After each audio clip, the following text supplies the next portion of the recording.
Hey, welcome back to another episode of the Installment Podcast.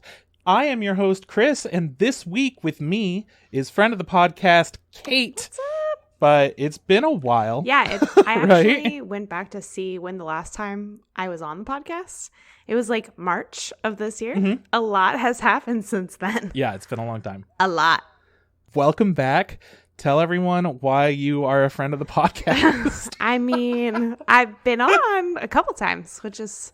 I know Kyle was doing like a reoccurring segment for a while. He was. But I think maybe I'm more than him now. Maybe not, You though. might be. Maybe We not, haven't had but maybe. Trash Corner in a while, though. We'll run the numbers. Yeah, we haven't had it in a while. I don't know if it'll come back. Yeah. We'll see. That's fair.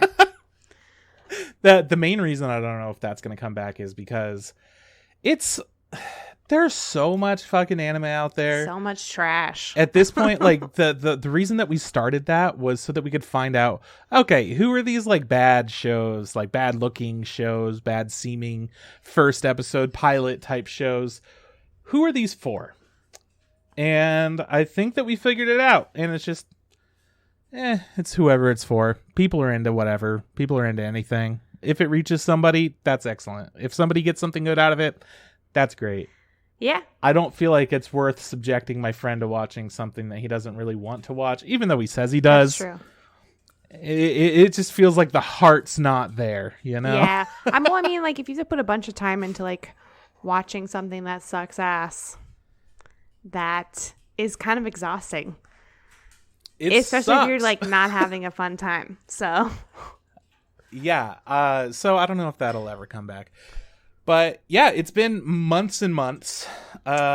We've talked about you on the podcast plenty since I did having a baby. Yeah, you had a baby shower I wasn't allowed to go to because I told myself not to because I was sick. Yeah. Well, I appreciate that. Nobody wants to get sick. Yeah, actually. But now it is ever approaching closer. Tomorrow's your last day at work. Yeah. Okay, so my last day at work is tomorrow, and I'm super excited till pretty much next year. January is when I will be back at work. So I'm excited because I've never ever had time off work since I started working at like 17.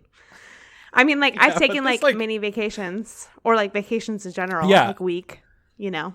But this is going to be months this is and not vacation. You're still busy. Yeah. It's a different kind of, I mean, you're recovering. Taking care of a new person. Taking care of a new person. And all the while you might wind up moving across the country. Like, who fucking knows? Yeah, there's a whole bunch. But basically, last time I was on the podcast, I knew I was pregnant, but I didn't say anything because it was still really early. So I was like... Yeah, that's about when it feels like it was, yeah. Because Abe had just gotten his vaccine, and we were able to get ours at work, but I was like, oh shit, like, I'm going to wait because I need to talk to my doctor first. It's crazy that it took so long. Hey, this week we're talking about Demon Slayer. Taking a long time. We're talking about Demon Slayer. Fucking finally. We're going to talk about the whole show. We're going to talk about the movie. And try to figure... The main goal, I guess, is why the fuck is this movie so popular? Why? I don't understand. Like, I get it. Well, that's why I wanted to watch it, and we'll talk about it later. That's a good point. We will get into this. This is a very, we're confused. Yeah, so that's the main goal of this week's episode. And you had already watched Demon Slayer before. You are currently rewatching it. And I was like, oh, perfect, dude. Let's just talk about Demon Slayer then. It gives me a good excuse to watch the movie, sit down, force myself to watch it, and actually finish the show as well. Yeah. So. Well, I mean, you were like already pretty good chunk into it, so it didn't seem like it was. I was halfway through. A big undertaking to be like, oh, I gotta watch like the entire series of My Hero because there's not that many episodes. You could do it. And you did. 13 episodes was fine. It was easy. Yeah, it was all right. I think that I don't know if it was warranted, all the popularity, all of the like breaking box office records. I don't know if that was warranted, but it's for sure a fun show. And I understand why people like it so much. I mean, we'll get into it, but Yeah, it's been a while since you have been on the podcast, though. I'm so happy that you're back. And yeah, you're pregnant. You are pretty much doing the same thing in a new place, though. you moved, but not far. Yes. So we got our like a 60-day notice to be like, hey, the owner is going to sell the townhome that you lived in for the last 5 years. You want to buy it or you want to get the fuck out? And we're like, goodbye. We live in the hood. Guess we got to leave. I'm not going to spend. It's so expensive to like purchase. And I wouldn't want to buy or live there like permanently, you know? So no, yeah. It was extremely stressful though, because it was like our 60-day notice, like at 60 days, I would have been 30 weeks pregnant to move. Like, and moving is stressful enough on its own, but then being pregnant for the first time and like 30 weeks pregnant, that's very far along. So easy. We were basically like, all right, we have to get the fuck out like right now. And the rental market for anyone who's like looking is hot garbage also. So it was big time stressing. But yeah, I actually just I saw something today that was, you know, when you're feeling bored and you're like, what else is out there? And you just start looking on the internet. You mean like for places to live? Yeah, and you're just on Zillow looking at different homes and it's shit. Like that well, SNL it turns out, it turns out that if you do that, they're collecting your data on where you're looking to move, along with everyone else's. And if there are a lot of people that are looking in the same areas that are pretty cheap, then these companies come by and they buy all of the cheap houses, and then they buy all of them for market price, but the last one they pay too much for. And then they mark all of those houses up to a higher price when they resell them, because they're just buying it to flip it.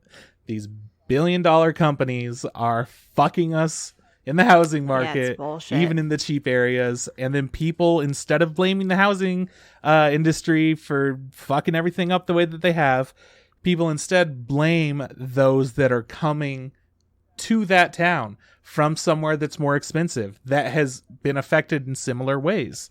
So everyone's just trying to get away from that, and then we're all just blaming each other. Yeah, I unfortunately think it's probably a mix of both, but for sure, I know that there's like a lot of these big like corporations that are coming in to like, you know, fuck us over. So that's exciting.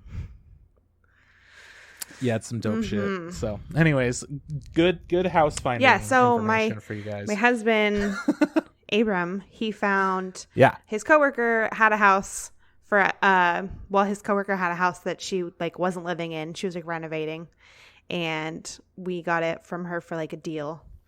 But there's some issues with that as well, you know. Inevitable.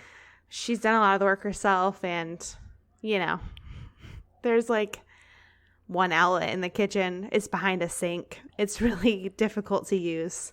Stuff like that.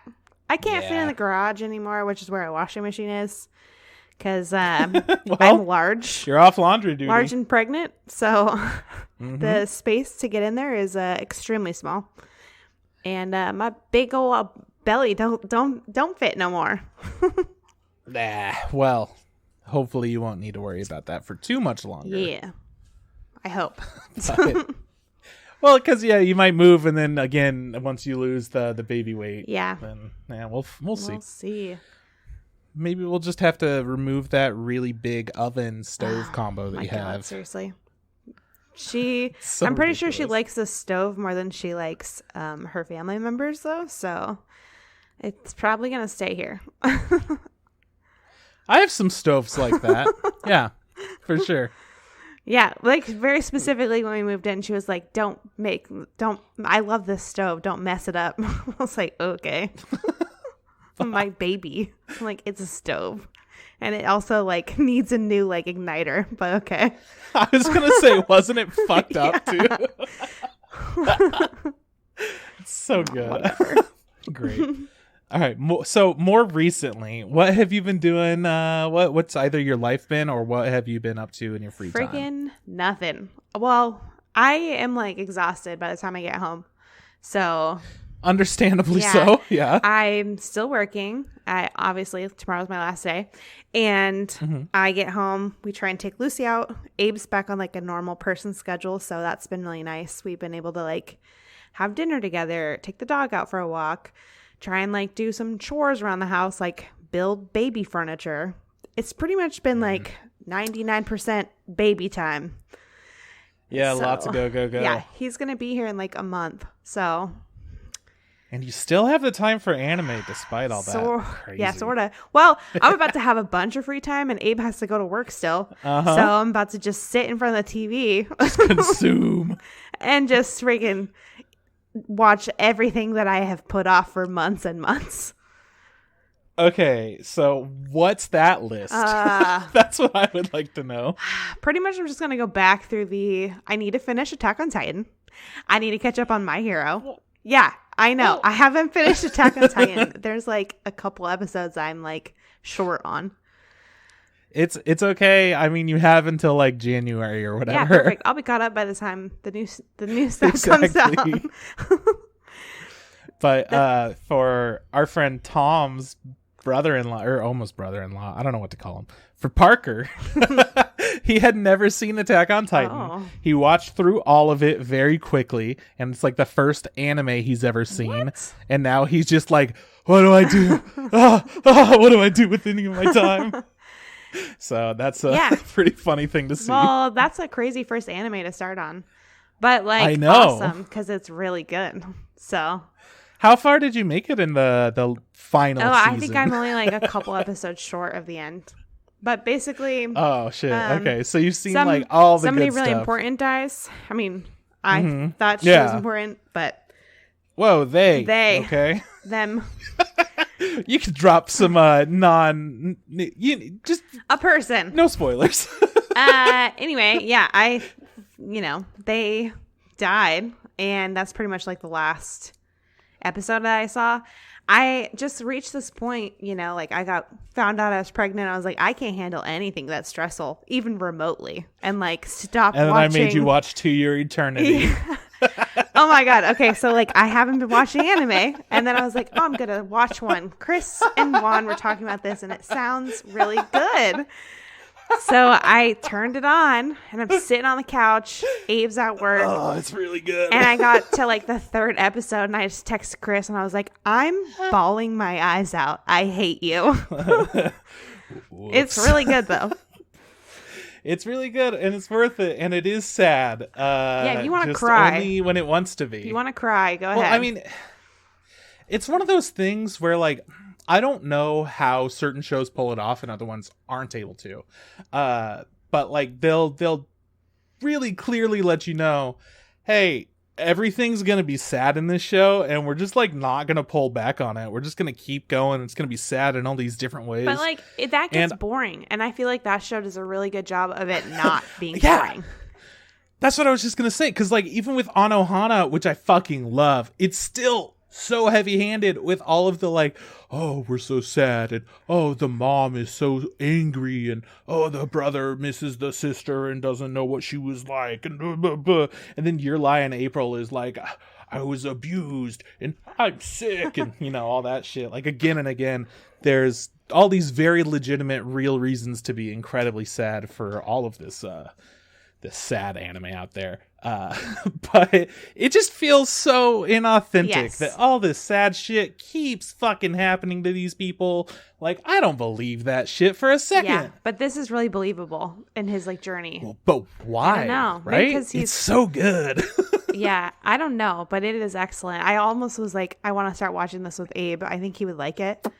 Yeah. But I don't know, man. I also like... Sometimes it's good to just watch that sad shit alone, though. So you could be like, I'm really getting into this for me. Yeah. And then you could have that big emotional release for yourself. To be fair to myself, I only cried like the beginning. So... It gets a lot easier as it goes on. But I'm not going to lie. Once it got to that like kind of... I haven't finished it. I know, but that like episode 11, 12, where it would be wrapping up the first season, but it continued on for... what, 20-ish episodes? Yeah. I don't remember. But once it got to that story arc, I had already felt like, yeah, I'm pretty, like, I get what's happening. I already don't know what's going to happen. But then I still am just sitting there with, like, my eyes full of tears. Like, it hurts dude, so much.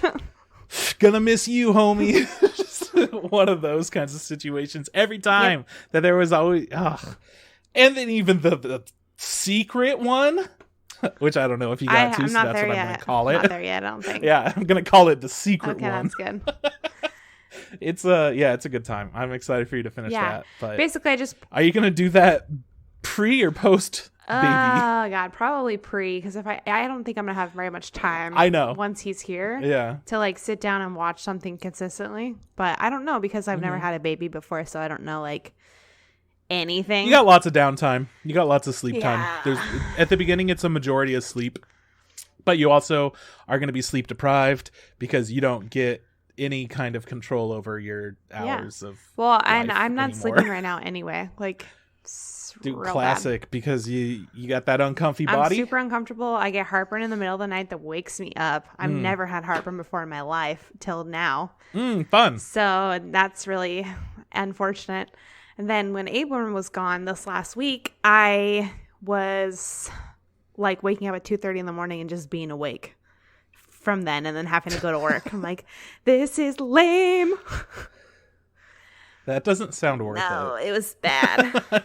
Real bad times. But well, I guess you could always hit me up at 2 a.m. and see if I've fallen honestly, asleep yet. I thought about it because I have gotten some late ass texts from you, but I'll sleep through anything, so it doesn't matter. I usually think like, is this person going to be awake? Do I want to send it to them now? Is this a good thing? You could for shoot them me to a text see at 8 p.m. and I will probably still be like in bed. Well, my thing is, if you woke up in the middle of the night and saw whatever stupid bullshit I just sent, would you be like, fuck you? Or if you woke up and that was the way you started your day, would you go, I don't want to start with this? Like, that's the kind of shit where I'm like, yeah, this is some 3 a.m. bullshit I'm doing. And then you start out your day with something from some 3 a.m. bullshit. I don't know. So I mean, that's often why I don't. You might be getting a lot more late night texts, but it's totally fine. I don't care. Yeah, hit me up in the middle of the night. Okay, so To Your Eternity, Attack on Titan, My Hero Academia. I watched one episode of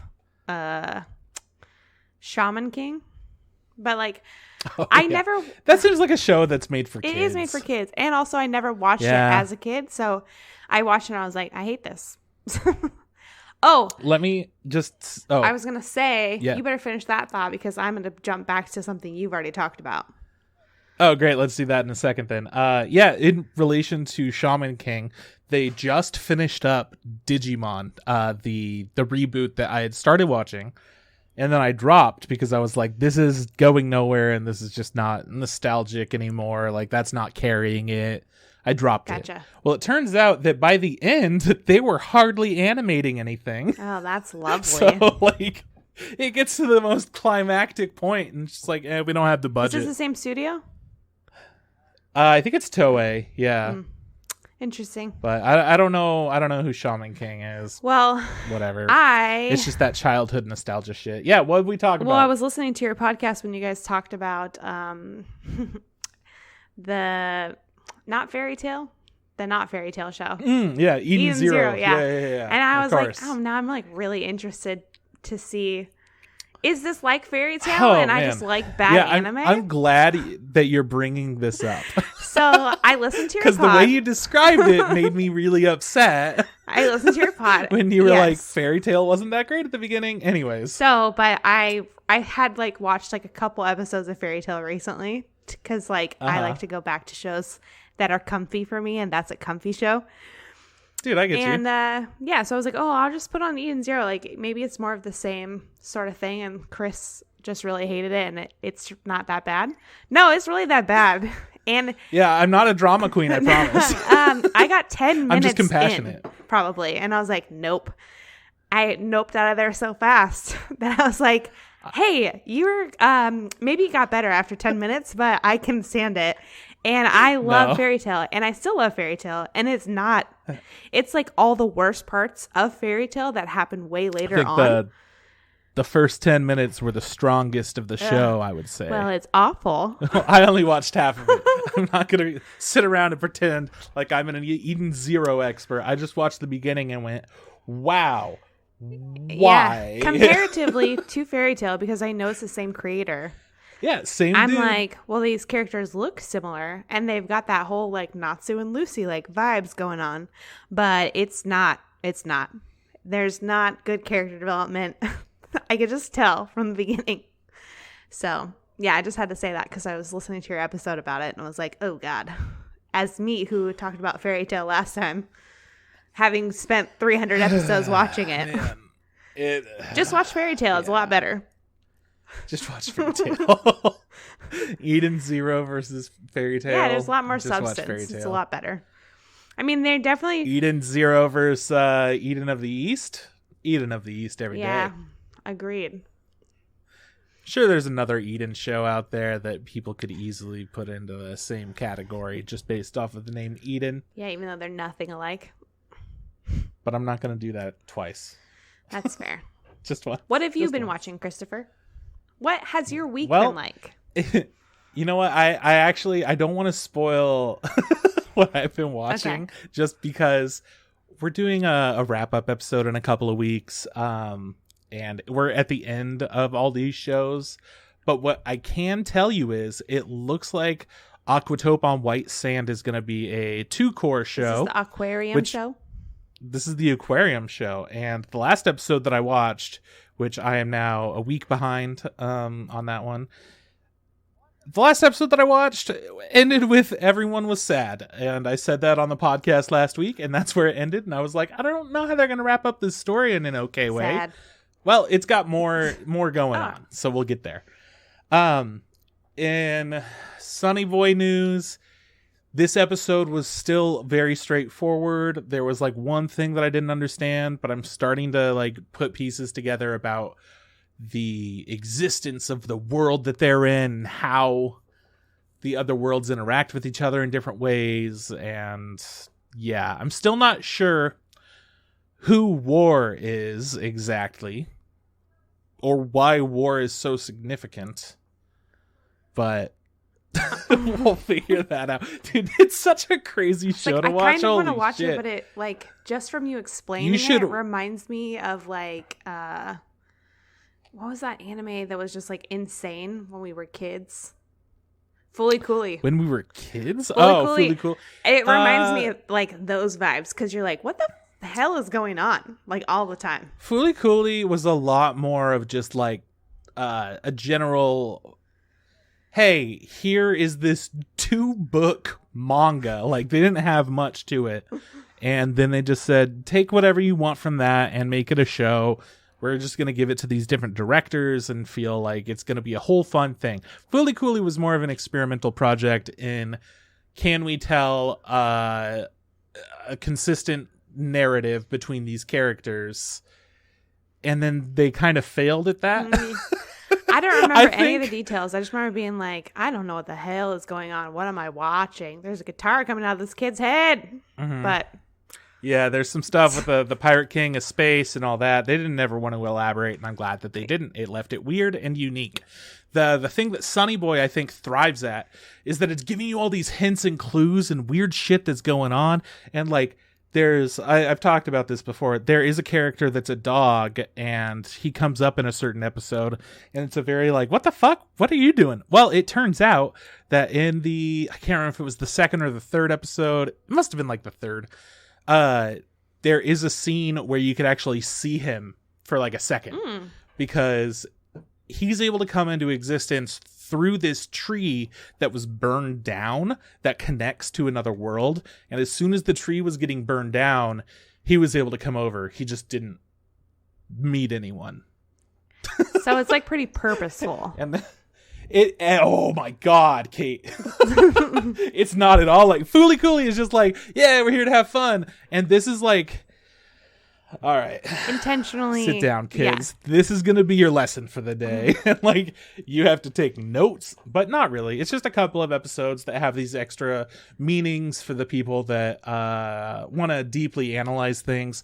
But in general, it's just a very surrealist story that I'm not sure what the message or lesson is yet.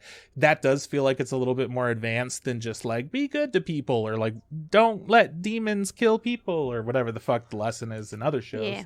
Yeah. This one's a lot more of, I think it has to do with finding your own purpose, your own role in things. But it's like a very heavy-handed, over-the-top. You could either look at it as, yeah, I mean, how do we fit together as a society? What's your role in that society? And like, can you make yourself important even though you're not? And all that kind of shit. Or just like what you're able to do with the hand that you've been dealt. Or you go above that and you go, well, yeah, sure, that's your like society thing. But what about in the grand scheme of everything, the life and the universe and the whole of existence? How do you fit into that? Too deep. And too deep for me to be watching right now. Yeah, and that's the kind of shit that you could totally ignore. Yeah. All right. That's the great part about it. So, totally worth watching. Amazing animation. Such a good soundtrack. Such good characters. The latest episode of that, again, another fucking banger. We get to see shit from a little bit different perspective because we're with the not so nice folk for that episode. And we get to learn Broken Arm Girl's power and a lot about her. And it was such a good episode. Yeah, Broken Arm Girl is probably the best character, like nicest character in that show, aside from another girl in that episode who is on par, maybe. I don't know. I don't want to say anything. Yeah, don't spoil it. I don't want to jump to conclusions, I guess. But they're just such nice characters, and it's really refreshing to have a show that can, instead of just going like, they're so fucking nice, you guys. They are so nice. You go the entire show going, I don't really know what their deal is. And then you learn more about them and you're like, okay, you're the best character, I guess. Like, thanks, new information that changes everything about how I felt about you previously. Yeah, this show does a really good job at that, of constantly letting you figure out new things about the world and the characters and unveil things slowly instead of just information dumps. It's like, we're gonna focus on a little thing and then we're gonna really expand that idea, and then we might go back to another little thing, or we're just gonna like deal with the general concept of life and death and stuff. Yeah. Well, it sounds good. Anyways, sounds interesting. It's great. There is a new show that I'm not gonna say anything about other than people should definitely be paying attention. It's called Heike Monogatari, and I've talked about it a couple times as it's coming out. It came out. We have 2 episodes now. I've only seen 1, and that is the show I'm at the moment, I guess, most looking forward to for this upcoming season. Oh my gosh, the animation. It's made by Studio Saru or Science Saru. They do such beautiful animation, but primarily they've worked with one single director who I absolutely love. This one is a different situation, different director, different... I don't know what's going on behind the scenes yet, since it's a full series. But fuck, dude, it's so good! Holy shit! Like, it's based off of some old-ass Japanese novel, and it's hella Japanese in so many cool ways. What is it on? Love it. Funimation. Why? Good things are on Funimation. I don't fucking know. Ow. Yes, sir. And yeah, there's a lot of first episodes of things coming out, but that's the one that I'm going to tell people, keep it on your radar. Pay attention to that. It's totally worth watching. It's a really good time.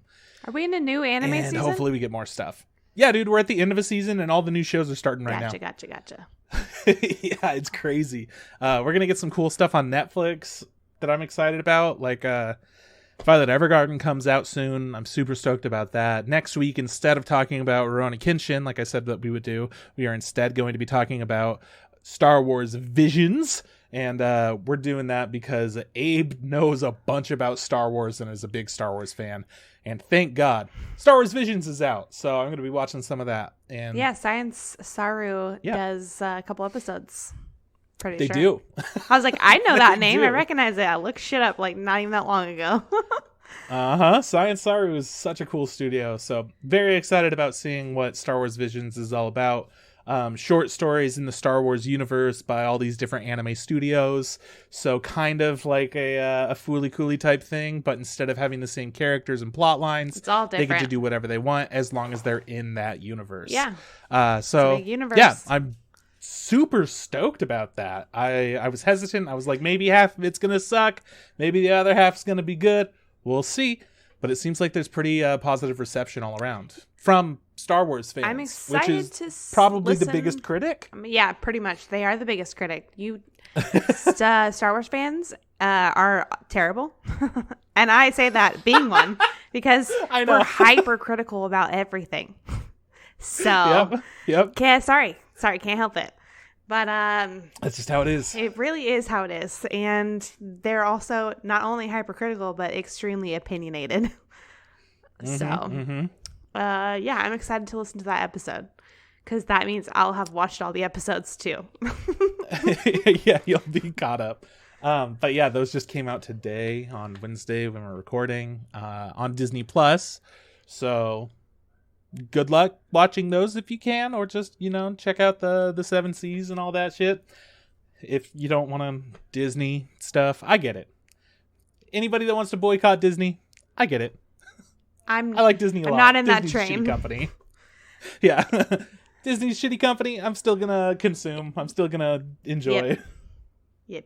But anyways, that's pretty much the anime shit that I've been watching. But my past week has been a lot of video games. It's been a lot of Final Fantasy 14, catching up to the homies and doing side quests.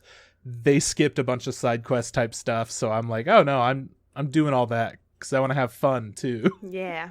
So sometimes side quests really make the games, man. They do, but the problem with Final Fantasy 14, for people that aren't aware of how they do side quests and stuff, you have important side quests and then you have not important side quests, and the not important ones are like all over the world, and it's like, go collect this stuff, go kill this, whatever, who cares. But the important ones will give you a good reward for the end of it, or something substantial. Like a car? Sure, yeah, like a car. But more importantly, there is a whole other side quest about one particular character and his whole gang of weirdos. He's the guy that started the Golden Saucer, which is the casino in this world. And he's all about being a gentleman and a Manderville man. And he's all about doing what a Manderville man can do.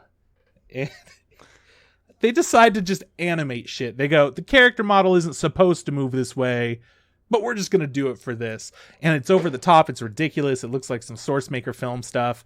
And yeah, that's really fun. I got to the end of that quest line, and it ends with a raid that you can only unlock after that quest line. So my friends aren't there yet.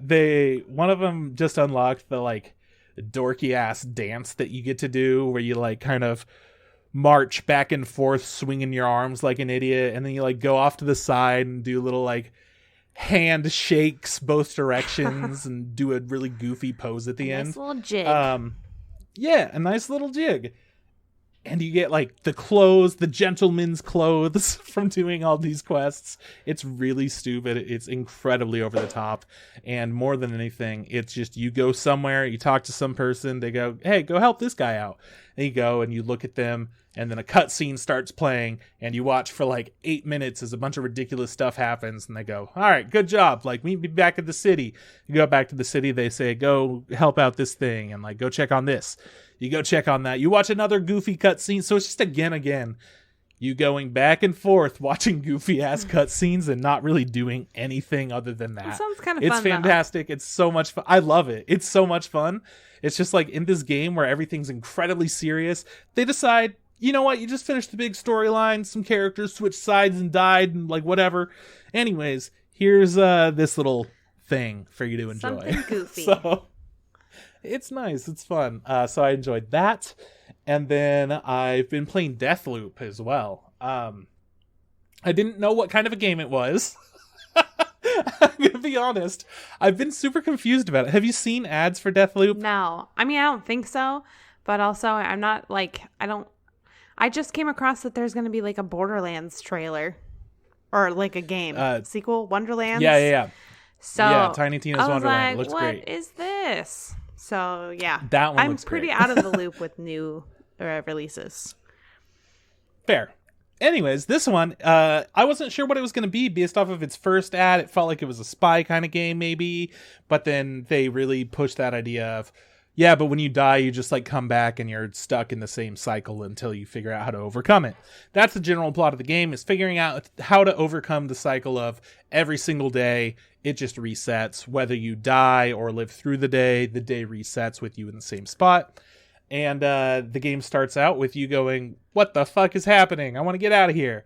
I thought it was going to be a little bit of a spy versus spy type situation based off of all of the trailers that they kept showing, which kept being like, I just need to find my way out of this and figure out all the tricks and puzzles, and how is she always one step ahead of me? And there's this one chick that's hunting you down the entire time. So it sounded like it was a very, I have to like set up these traps and stuff in order to keep her behind, even though she's better. It's just another player comes online and murks your ass if they want to. That's all it is. Someone just gets to play as that character, and then they get to come in and kill you a few times and then ruin your run, which is fine because that's part of the plot. But at the same time, it's also like, I thought it would be more thoughtful. It's just a couple of goons fighting each other. I see. And when you start the game out, you don't have any good like gear or weapons or whatever. So you extra suck. You extra suck. So the first person that I fought was after I had fucked around with some puzzles and learned some things and died a couple of times because I'm just starting the game. Then they were able to find me when I had half health and kill me pretty quickly. And I was like, all right, interesting. I wonder what it'll be like next time when I'm not making all these giant explosions go off because of the specific part of this game that I'm on, which requires you to set off tons of explosions. Anyhow, next person that I found, right when I got in there, I was like, all right, this time I'm going to try to find them. But first I'm going to kill this person that's able to see me immediately. So I go up, kill the NPC, and right after that, I get one hit killed. And I'm like, what the fuck? How did they find me within 8 seconds? That is very short. Yeah, ridiculous. So I start up again. I find them again because they're right there. We haven't gone far from the spawn point. And then they kill me one hit again. Finally, I'm like, okay, well, now that I know that they can both melee one hit kill me and with a weapon one hit kill me, I'm just going to stay far behind and see if I could just hide until they have to come up close, and then I'm going to melee kill them. It worked. I got a couple shots off. I hit them with my sword.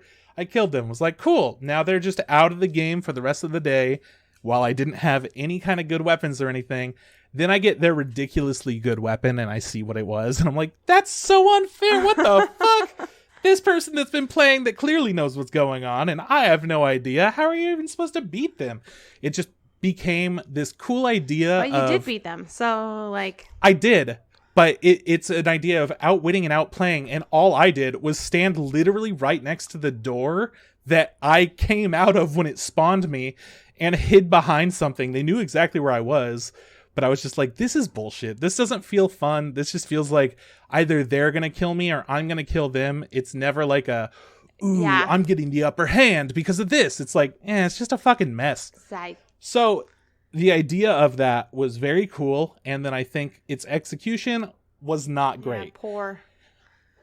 So I didn't know how to feel about this game. And then I played it some more and I realized, I'm just not going to ever turn on the online version of that because it wasn't fun for me to do that. I was going to ask. I died the first time randomly, but then the second time I overcame the challenge. Wasn't good. Turned it off. And I've just been having a great time with the game ever since. I was going to ask if that's my only complaint. If it was an option to turn off the online, because it seemed whenever you add real people into the mix, like they don't do what they're supposed to, or they do it to a level where you're like, you're a fucking cheater. Yeah, it just feels feels crazy to me. Really unbalanced. It completely is unbalanced, and that's okay, I guess. I get the idea that they were going for, but when it comes down to it, it's just not fun. There's not a good way for them to implement that in that game. Yeah. But I had so much fun. The humor in this game is amazing. Just finding all the dialogue and stuff, all the things to read around the map are a lot of fun. And it is a puzzle game. So the idea is you go and you learn as much as you can during like the morning part of the day and this part of the map. And then once you've done everything you could do in that section for the morning, it's noon. Now, where do you want to go? Do you want to go back to the same place? Or because it was morning and you learned that stuff happens at noon at this area, do you want to go to that area at noon and see what you learn about that? Or do you want to just like pick up everything you could possibly learn about this one spot? So it's a lot of planning ahead and figuring out what you want to do and where you want to go. And then when your plan starts to crumble really quickly, it's fun to adjust. Yeah. It's charming. It looks pretty. It's fun. And Donkey put out a video on it that I think is maybe I'll watch pretty that. top notch. I like watching Donkey's videos. Really easy 5.5 minute stupid video. Yeah. It's great. Typical. Yeah. So I've been doing a lot of that.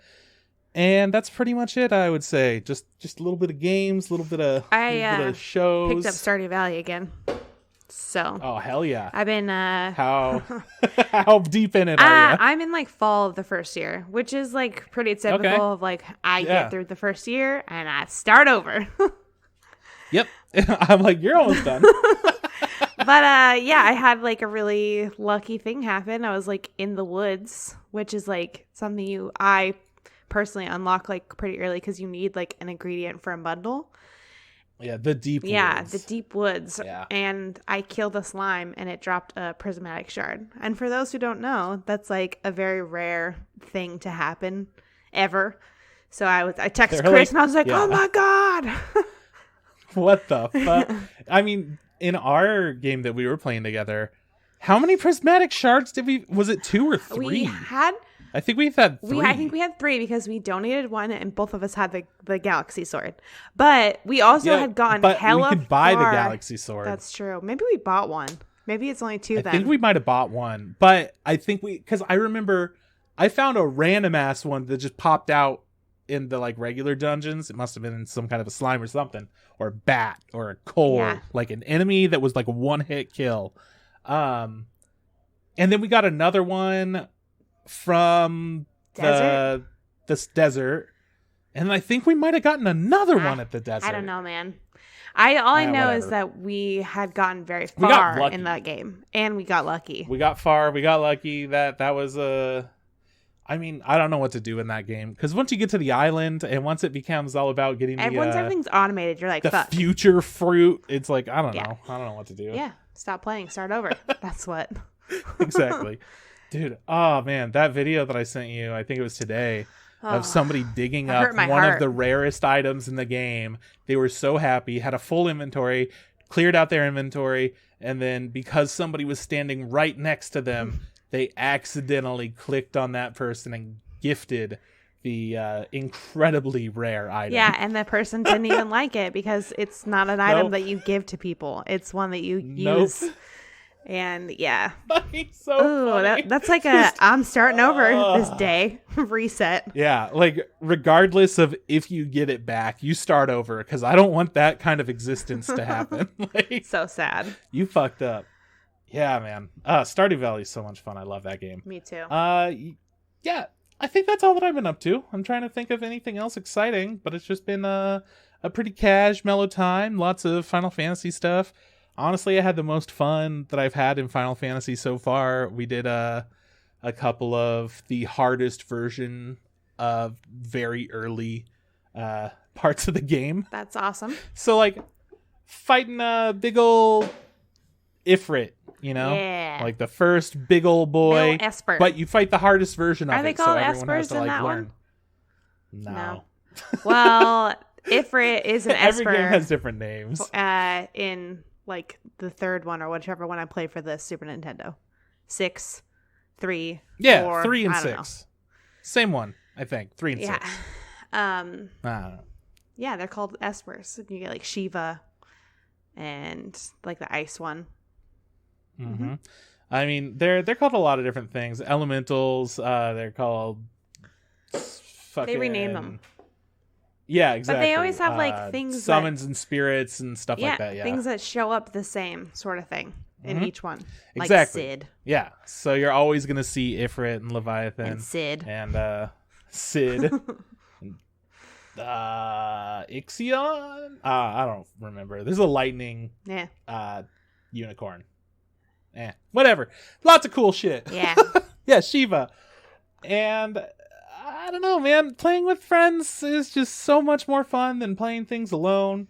There's just that cooperation that goes into it that really makes you feel like you've done something more than a regular game. We differ so much on this. You want to play games with people, and I never want to play games with people. No, thank you. I want to do it by myself at home. It's so good. Once you get that communication down, oh man, it's so I did like playing Stardew with you though, but because we're both on the same level of monster.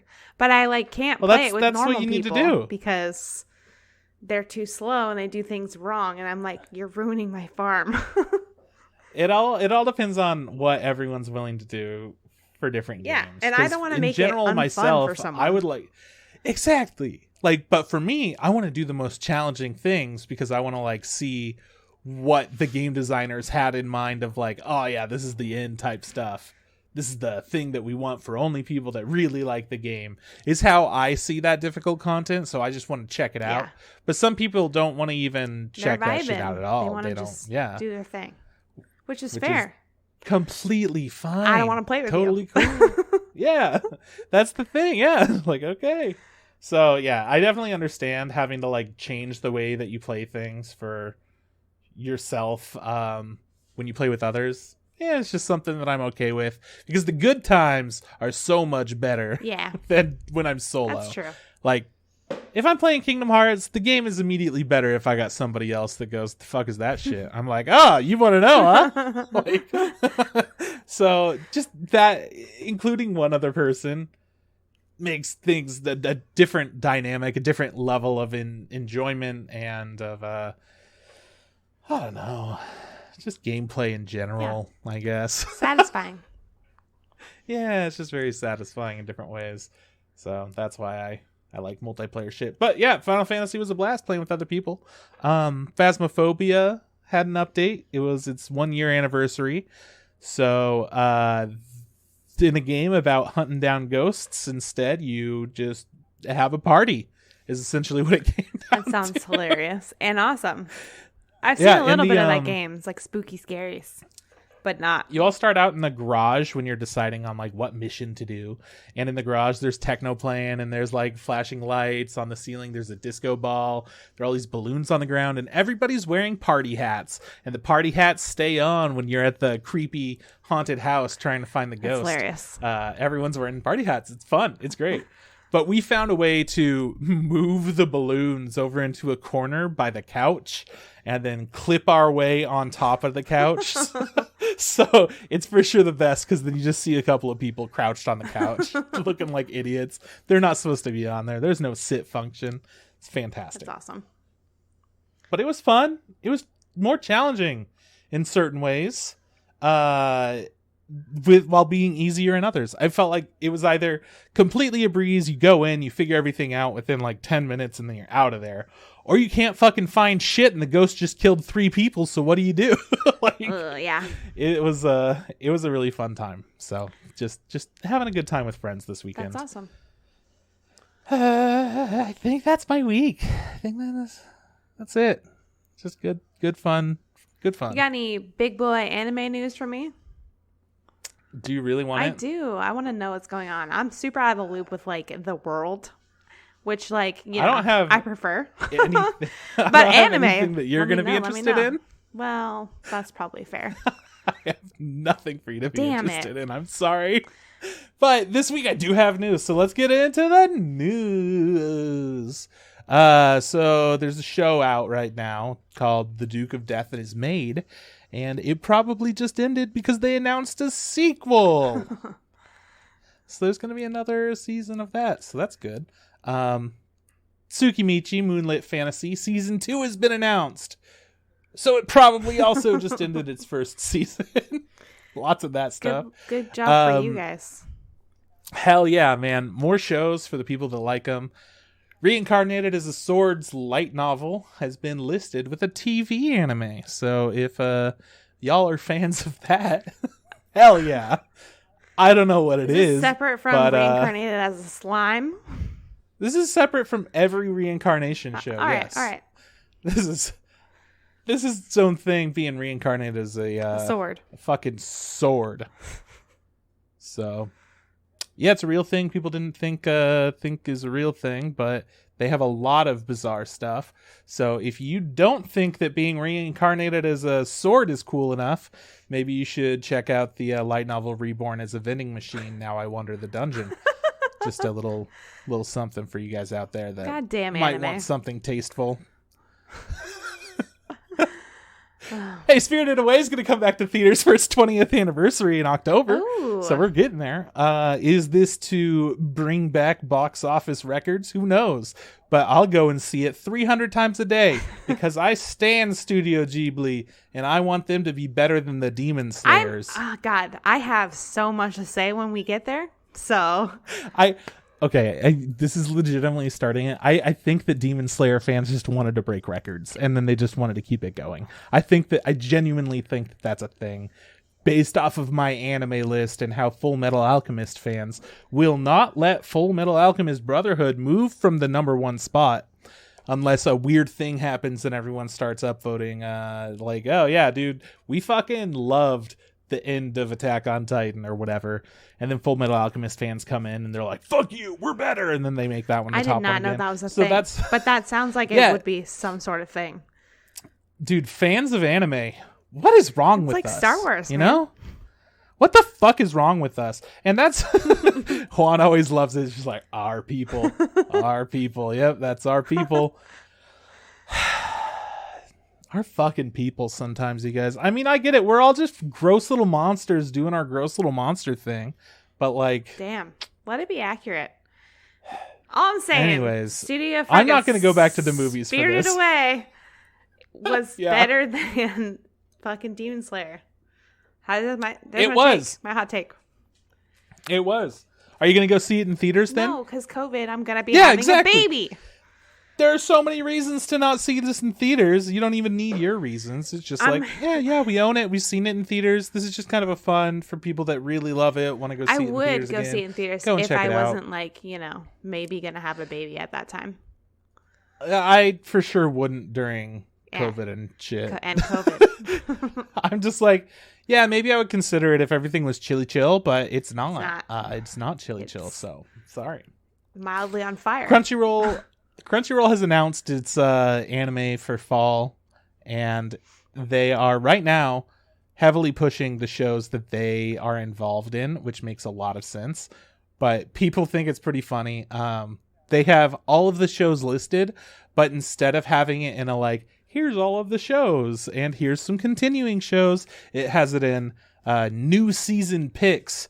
Half of them are Crunchyroll originals, Blade Runner, Black Lotus, High Guardian Spice, and Fina, Pirate Princess, and the other half are TBA, to be announced, Platinum End, and Sakugan. And you've probably been like, yeah, of course, I know what TBA is, but what is Platinum End and Sakugan? Couldn't tell you. They're just other shows that I guess people are excited about. Meanwhile, there are so many fucking shows coming out compared to just that. It's weird that they would decide to be like, yeah, the ones people are most excited about, the new season stuff, these 2 shows, and then these 3 that we have been working on. 1, which is currently airing. But yeah, anyways, since all the new stuff's coming out, they're announcing what is going to be on what. And Crunchyroll decided to include 5 to be announced shows on their list. That's extremely strange. I mean, I get that they want to self-promote, but also your list isn't even complete, bro. Why even put it on bizarre. There? It's a little weird, man. There's so much other shit that people might be more excited about, but who knows? Whatever. Weird. It's just what Crunchyroll wants to get stoked about, man. All right. But they don't want to get stoked about the one by MAPPA and Madhouse. That's all I'm saying. There's one being made by 2 of these fucking titans in anime, and we're not getting stoked about Talk to Op.Destiny. Come on. Big miss. Anyways, that's not really news. It's just that Crunchyroll announced all their new shit, so I figured I would come in here and give too many opinions about something that I shouldn't care about at all. I mean, so I think you should give it's just lots of cares. It's just a little weird to me. It's very strange. I don't know. Whatever. It's like when you that's all the news. Go visit back in the day with Internet Explorer, you go to a website and it's like under construction and have some info on it. That's what that feels like. It's a little bit like that. It's a little bit like, I know that you want to say like all your announcements, but why would you have 5 slots that are all TBA? Like, you know what they are. We're going to fucking tell you. Why not just be like, and more to come? Yeah. That would be okay. Why are you like teasing? Oh, there's a 6th show that you're not going to want to miss. We don't want to tell you what it is yet, though. We don't want to fucking tell you what it is yet. It's very strange. There's 5 more shows. You guys might want to miss those. We're not going to tell you. Come later. I don't know. I feel like there's some weird behind the scenes stuff going on, and they must have had to come up with a solution of like, can we get these? Like, are they officially announced yet? I don't really know. Well, what are we going to do? Like, I don't know what we're going to do. Maybe we're just going to, announce them all at once. Then they decided not to. Yeah. I mean, who knows? We'll never know. Yeah, I won't know. I don't know anything anyways. Do you want to get into it? Yes, I do. I love when I listen to your guys' episodes and you guys will mention, like, you'll have a news piece. Something will come up about Demon Slayer. And you're like, yeah, it's that show that we don't watch. And every time I'm driving and I'm listening to you guys, I'm always like, I do! Like, well, really loud in the car alone. I'm still going to say I've never seen it. That way you could get more mad. And people could be like, hey, but I thought that you had that episode. Yeah. Nobody remembers it. Anyways, Demon Slayer Kimetsu no Yaiba is an anime, a little anime, that's made by the studio Ufotable. And Ufotable is most well known for all of their work on the Fate series. I was going to say, are you aware of Fate? They're all really known for their work on Demon Slayer.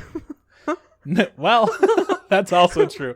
But Demon Slayer gained a lot more popularity, the anime did, once they announced the studio that was doing it. Everyone was like, they're going to be so good. Did not know that they did Fate.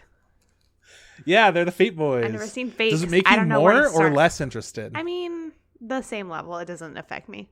But, like, their animation is pretty when I see it. It is. That's the biggest appeal of Fate to me. Yeah. And that's every time I see it, I'm like, ooh, it's pretty. Maybe I want to watch that. But I don't know where to start, so I never do. There's too many things.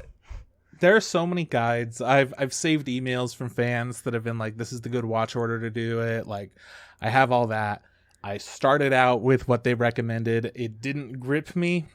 So I think you're just as good starting anywhere. That's all I'm saying. If it didn't convince me within the first 12 episodes of people's preferred watch order. You've watched 12 episodes of Fate? That's a lot. Yeah. That's a lot. Is that a podcast first announcement? I thought I might have talked about that. I don't know. Maybe I missed it. I don't know. Regardless, I watched it. It's not for me. Demon Slayer, on the other hand, I enjoyed. I had a pretty good time with it. Not the best time. I clearly dropped it when I watched it originally. But coming back to it, I had a pretty good time with it. I have a lot easier time if it's something that I don't really care about and it stays that consistency all throughout. I'll finish it. But Demon Slayer started out and I was like, whoa, I'm into this. And they had like a few episodes that were just fucking cool. And then suddenly, after he became a Demon Slayer, I stopped caring pretty quickly. I was like, these fights got cooler, but something about it made you care less. Yeah, a lot about it made me care less. Well, I mean, we'll get into it, I suppose. Yeah. But like now we are. Now is the time. Now we're doing it. So, I mean, I really like this show. We got to start with the story of Demon Slayer if we're going to talk about it, I guess. You really like the show? Yeah, What parts about it stood out to you the most? Okay. So for someone, aka you, who loves like music, I love the fucking opening to this anime. The song is super good. And I'm really Lisa does the intro and outro. God, I'm super bummed that like it's gonna change next season probably, but I really love it. I am confident enough that they're gonna have a good enough intro to be match as good the previous one. For somebody like me, who enjoyed it a lot, but again, it's not something that I would listen to on my own time too much. I just mean, like, you care a lot more about music than I do. Like, I never notice it or give a shit, but I really like this one. The intro fucking bangs, dude. Grange by Lisa is so good. Such a fucking good song. It's top tier. Yeah. Its outro, also by Lisa. Not as good to me, but still good. Yeah. All of the music in the show. Kate, I didn't even notice that there was any. I was overwhelmingly disappointed in not having a single track that was memorable, or having a single track that, like, that really stood out as like, oh yeah, because one cool thing about shonen is that whenever rad shit's going down, they start playing the rad shit song, and you're like, oh, we're doing it! Everybody get hyped! Fairy Tail has like a really like hype. It's like, and it's like Scottish sounding or something. I'm getting in. Woo! Yeah, that's what happens. Yeah. Did you get that from Demon Slayer? Because I didn't. No. The music must have been fine because I don't have anything to complain about it. It's unmemorable. But it was not memorable at all. Yeah, that's fair. It was doing its job of being there and setting the tone for the scene and shit. Clearly. Otherwise I would be like, yeah, the music just didn't match. It was just so bad. Instead, it just wasn't that memorable. To me, that's a little bit of a downer in in a shonen. Because even My Hero Academia has like a few different songs that are like, ramp up, hey man, songs. This kind of shit's going on. Shit's about to go down. And it's always satisfying. I've loved it since Trigun. I've loved it since Eureka 7. Like, that shit gets me fucking going. It didn't have that, and that the only reason that I'm comparing it to like so much shit, Demon Slayer is like the fucking most popular anime that's ever existed at this point. I'm like surprised about how popular. I don't know why. Yeah, well, it might not be as popular in the West. Okay, that's fair, but why is it so popular like in Japan, or wherever it's just extremely popular? Because it must have a deeper tie to a lot of Japan's like just like rad historical shit. I don't agree. That just makes no sense. Okay. I don't know though, because I feel like it does this thing where it's like, oh yeah, there's this certain like culture to all of it, and that's how the show starts. It starts as like, yep, they don't have electricity. These people are just like living out in the middle of fucking nowhere. And it felt like very authentically it seemed like a historical Japan type period piece. Yeah, where it's and set then very quickly in it started just like tossing out things all the time that are just like, nope. And I think that might, because hear me out. You ever see Wild Wild West? With Will Smith? Yes. As an American. You are not going to compare Will Smith movie. Shut the fuck up! So, Will Smith starred in a film called Wild Wild West, which was essentially a film set in the Wild West of the United States, back when trains were the most technologically advanced thing. And they decided to make giant spider mechs and have like these crazy explosives that like you couldn't take off unless you had a special device that deactivated it. I do not remember anything about this movie except it being ridiculous. Well, that's the point, is that they take this period piece thing. People love Westerns. They went, what if we did a Western but like did everything all fucking wacky?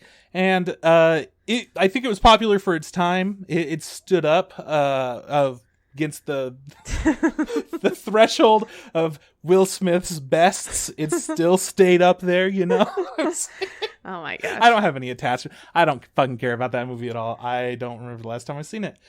But the point is, I think that doing those kinds of things are fun, where it's like, oh yeah, it's a historical piece, but then we're just like totally gonna fuck with shit. And I think that Demon Slayer did that in a lot of ways, while also keeping it kind of grounded in the reality that it set for itself. Yeah, I mean, I can see that. And I also think like maybe timing had something to do with it. Like, it just came out with like, I don't know what year this came out, but it's been around for a while. 2018 or 19. I'm gonna Google that. And I started watching it when it was airing, I believe, because I had to wait. Abe and I watched it together. And I remember like the first episode, you're like, oh, holy shit, like this is going to be cool. Yeah, 2019. So not that long ago. It's still like relatively new.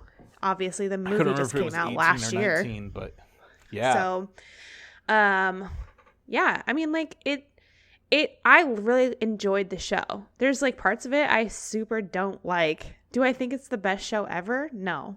But am I going to keep watching it? Absolutely. The animation is beautiful. I mean, the fights are really cool. There's stuff sometimes where I get like a chuckle out of it. Yeah, there's a lot to this show. But there's parts that I'm like, I want to strangle these characters. Are so annoying to me. You can just tell that if somebody likes this show, they are just looking past the things that you hate. Yes. Or it's just doing the right thing for them. They fucking love that shit. I do not like Zenitsu as a character at all. Yeah.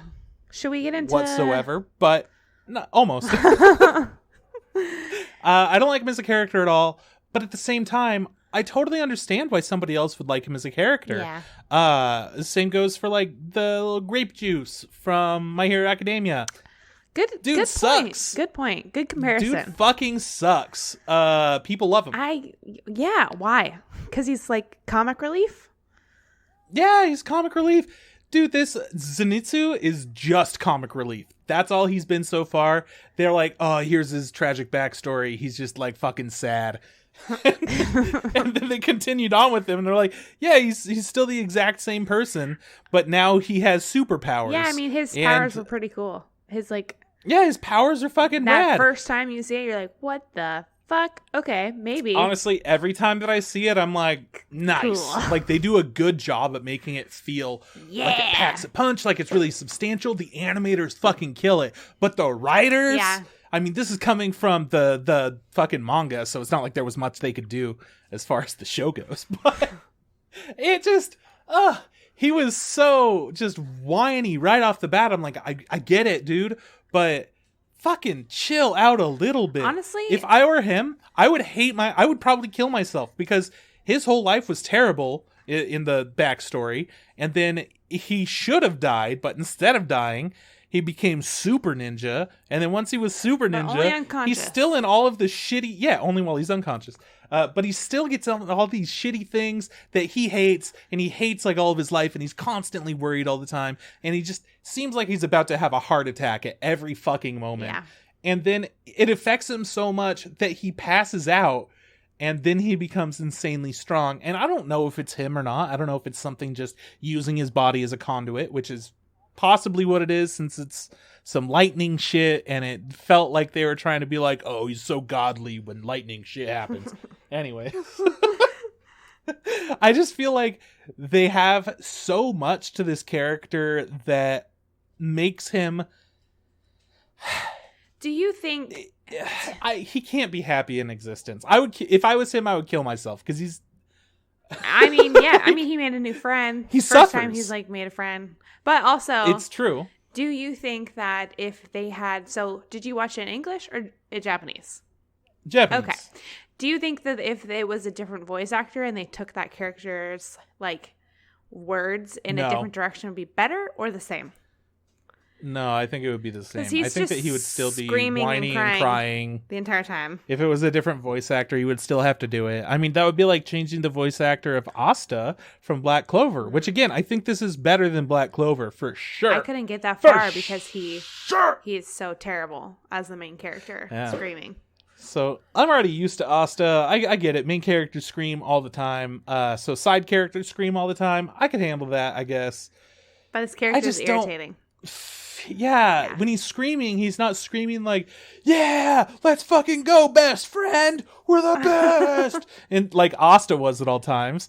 This dude instead is just like, I'm so sad, and I hate this, and I want to fuck your sister, and I'm so goddamn sad, and I wish I was dead. I'm like, yeah, then kill yourself, because if I had to deal with that much stress all the time, and it was... I'm about to get killed by a demon, that I keep putting myself in this situation where I keep almost dying, but instead of dying, I get too scared and kill the demon too fast. Whoops daisy.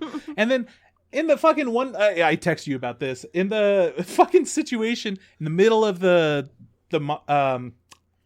first season. Yeah, the spider guys. In the middle of the first season, they have a big fight against these spider demons.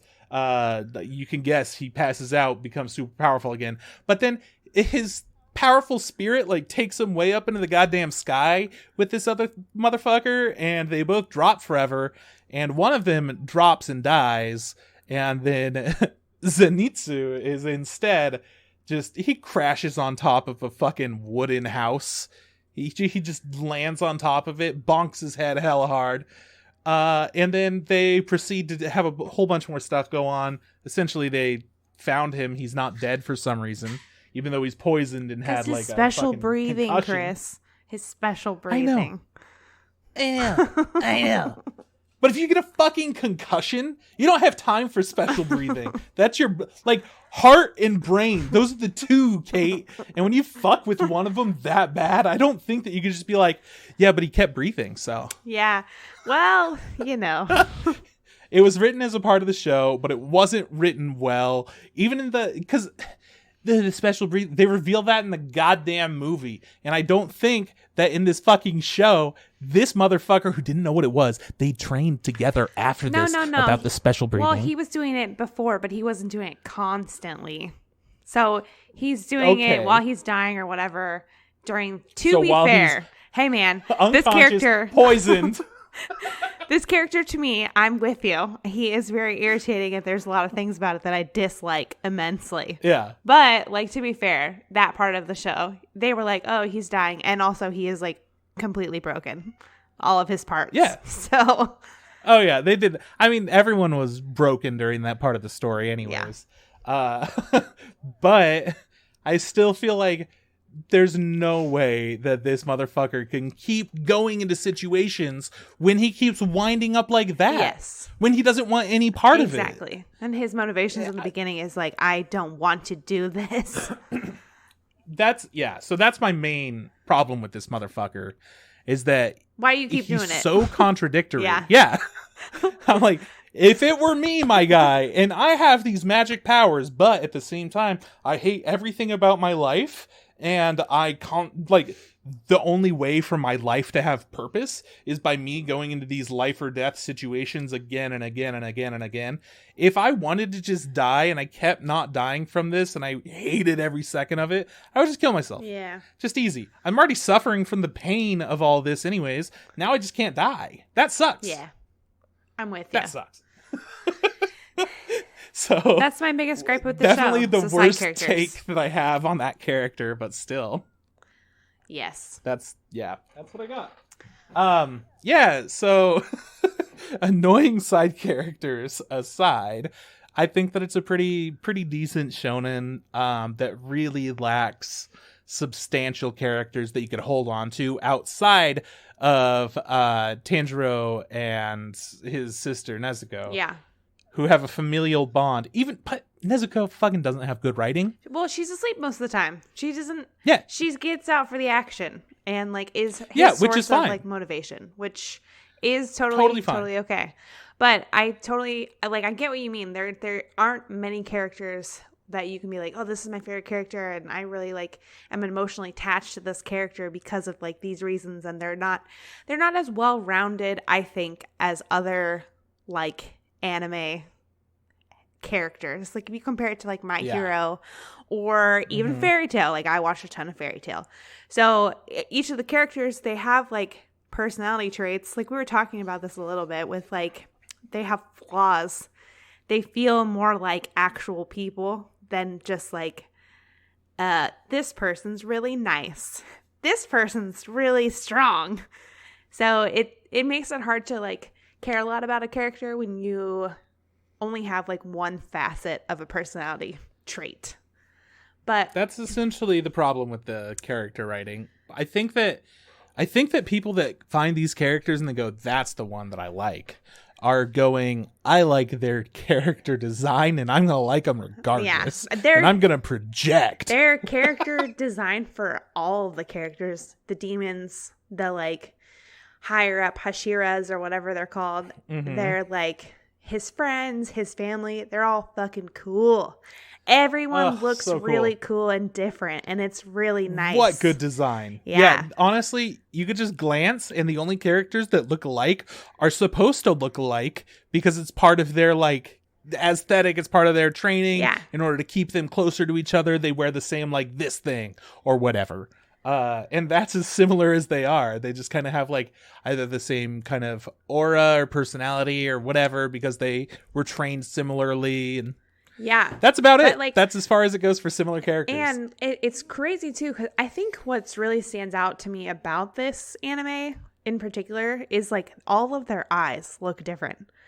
All of the characters' eyeballs, and not all of them are like, "Ooh, I like that." Some of it's like, "Oh, that's kind of like creepy."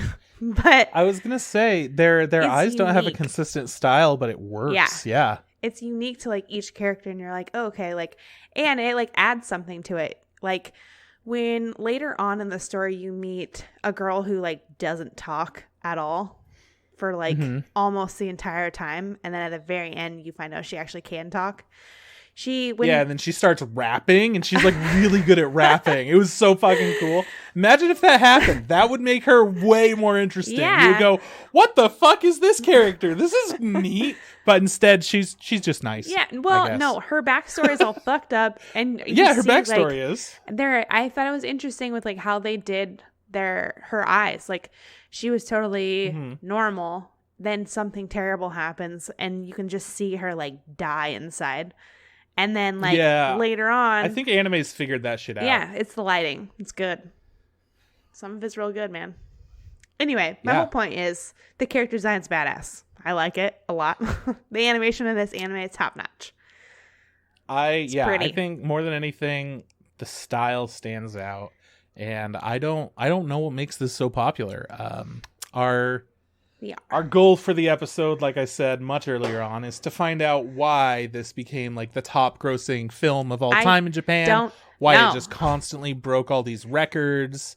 Week after week, it was like, stop, you guys, you're breaking too many records. I haven't seen this show, so I can't see the movie, so I can't see why. And now that I have spent the time to watch the show and watch the movie, my answer essentially comes down to... We don't fucking know. Why? No fucking clue. It could have been so many different reasons. It's really entertaining. I like the movie. There's parts of it that are slow, though, and there's parts of it. It's not, the movie in particular is not friendly to, like, people who haven't seen the anime. It's not something you'd be like, oh, I can go into this and not know anything about it. I mean, you could, but you'd be confused as fuck. This just feels like you're watching like 2 extra long episodes of the same story arc. Yes. You're watching one episode, which is the beginning, and then the next episode, which would be the giant fight scene. Yeah. Which was fantastic. It was a really good looking fight scene that you're like, this looks good. And then at a certain point you go, oh, whoa, no, this looks good. Yeah, this looks real good. They amped it up. Very cool. Because they hit that same level of quality as the TV animation during the hype moments, which I felt like there were a lot in the anime. Yeah. And then going to the film, you get a lot more of that same great action you already saw before. And then they finally, like, it takes them until the end. They were like, all right, and now we're going to actually use Here's our movie budget. Some new animation. Yeah. So that's another thing. I wonder what the budget is for everything, because it feels like a lot of the animations that they have in the episodes are all very different. They do have the stylized chibi bits every once in a while. They focus on that, like, intense action, but then they'll have shots of just the characters standing around doing nothing. And even those look like they took more effort than other shows. Yeah. The detailing, like, they have really thick black lines for a lot of different characters, different parts of their clothes or their hair or their eyes or whatever. And their different characters have different thickness when they fight. That I notice is, like, outlined in, like, black too. Exactly. They have a lot of things that really, like, push the design to their own personal level, and I don't know if that's something that is a little bit more difficult to do, takes more time to do, or if it's just like doing any old other work. Because if it is, then this feels like, okay, sure, all those little downtime moments that have this incredible design and stuff, maybe it's incredible because it's so simplistic, yet we can't recognize that it's so simplistic because it has little details that make us go, yep, this is complicated. Yeah.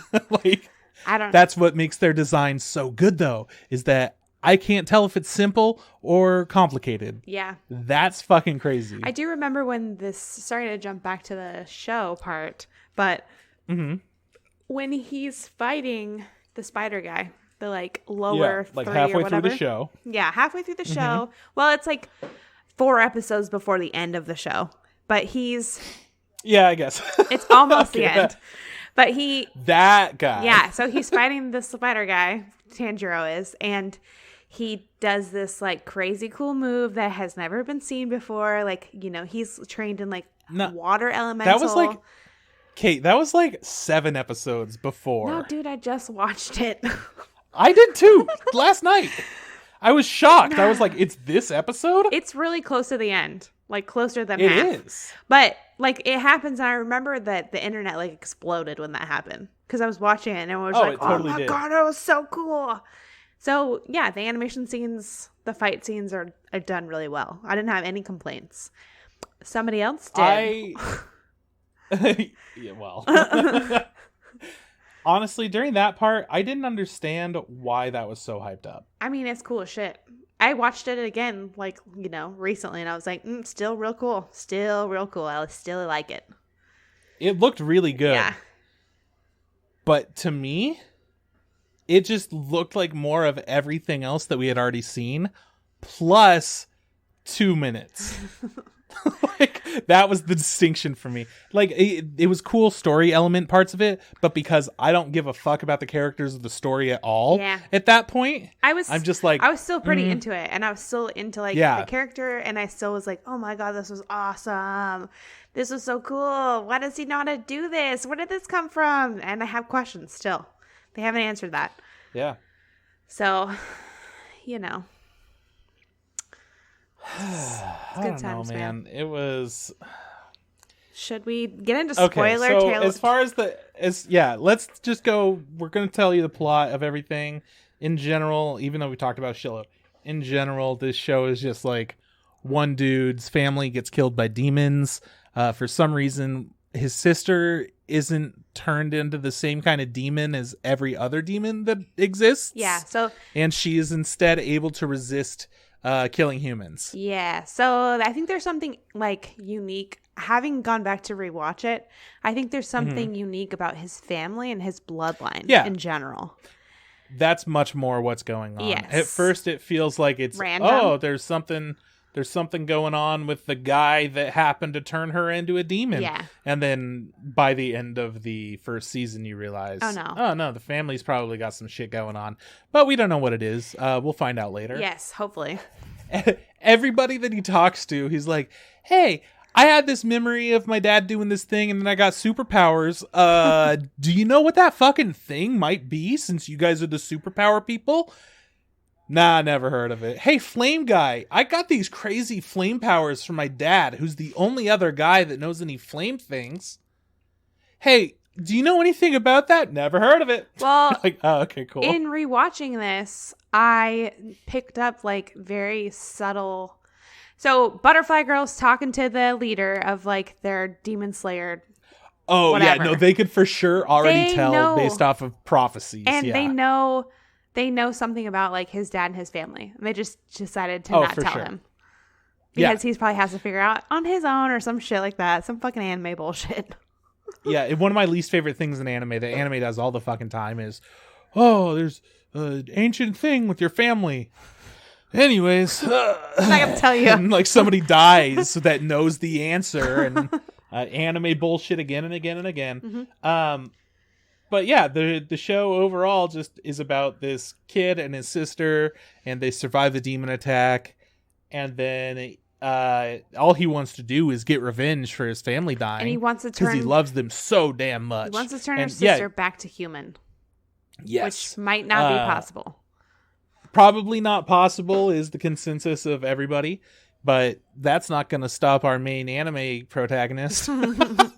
So he's gonna ford ahead, and then he trains for a long time on a mountain while his sister's asleep for like 2 years, and then he learns how to use a bunch of cool special martial art techniques. They're like that he water says the name sword of. stuff.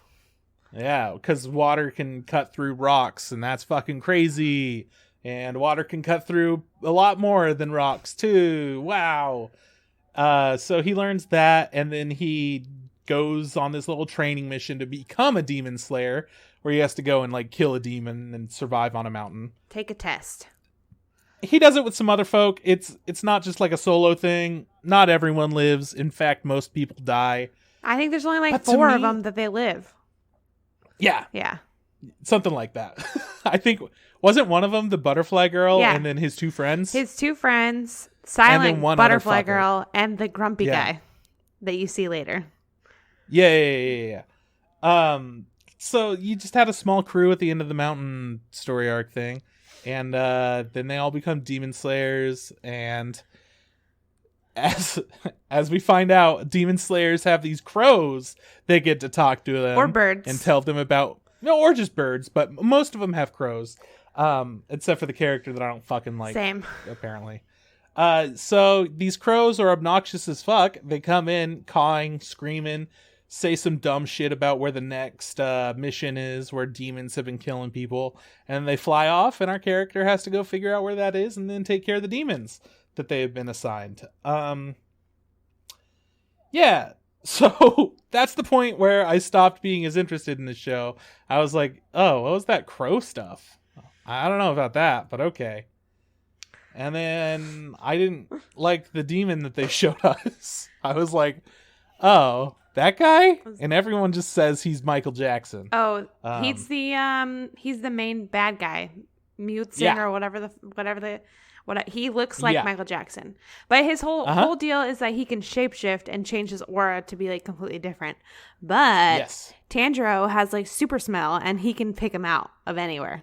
So he makes an enemy because he runs into him, which apparently is extremely never happens for demon slayers. And he's like, hey, I'm going to find you. In the middle of a bunch of people.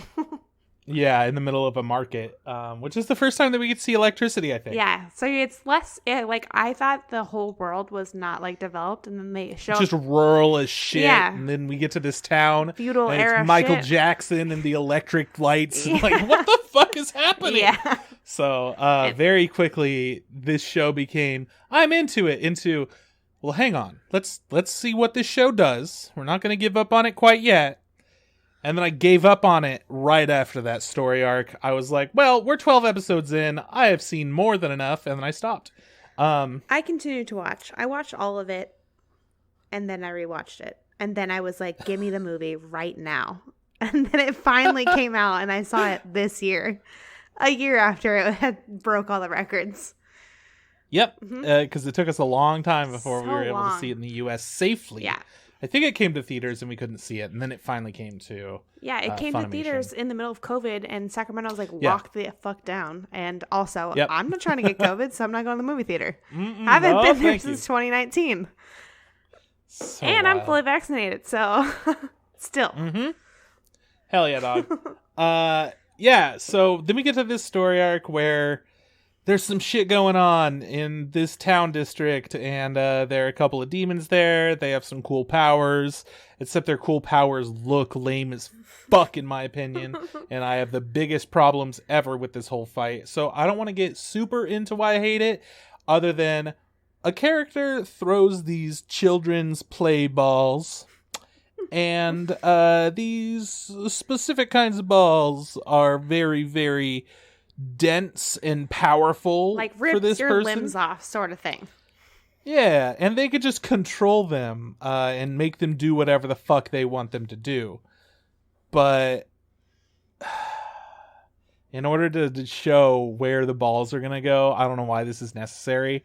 They put these big ass arrows, and the arrows are like physical things. Well, there's 2 demons, one that controlled the balls and one that controlled the arrows. One's a hard ball boy, one of them's the arrow boy. Yeah. That's right.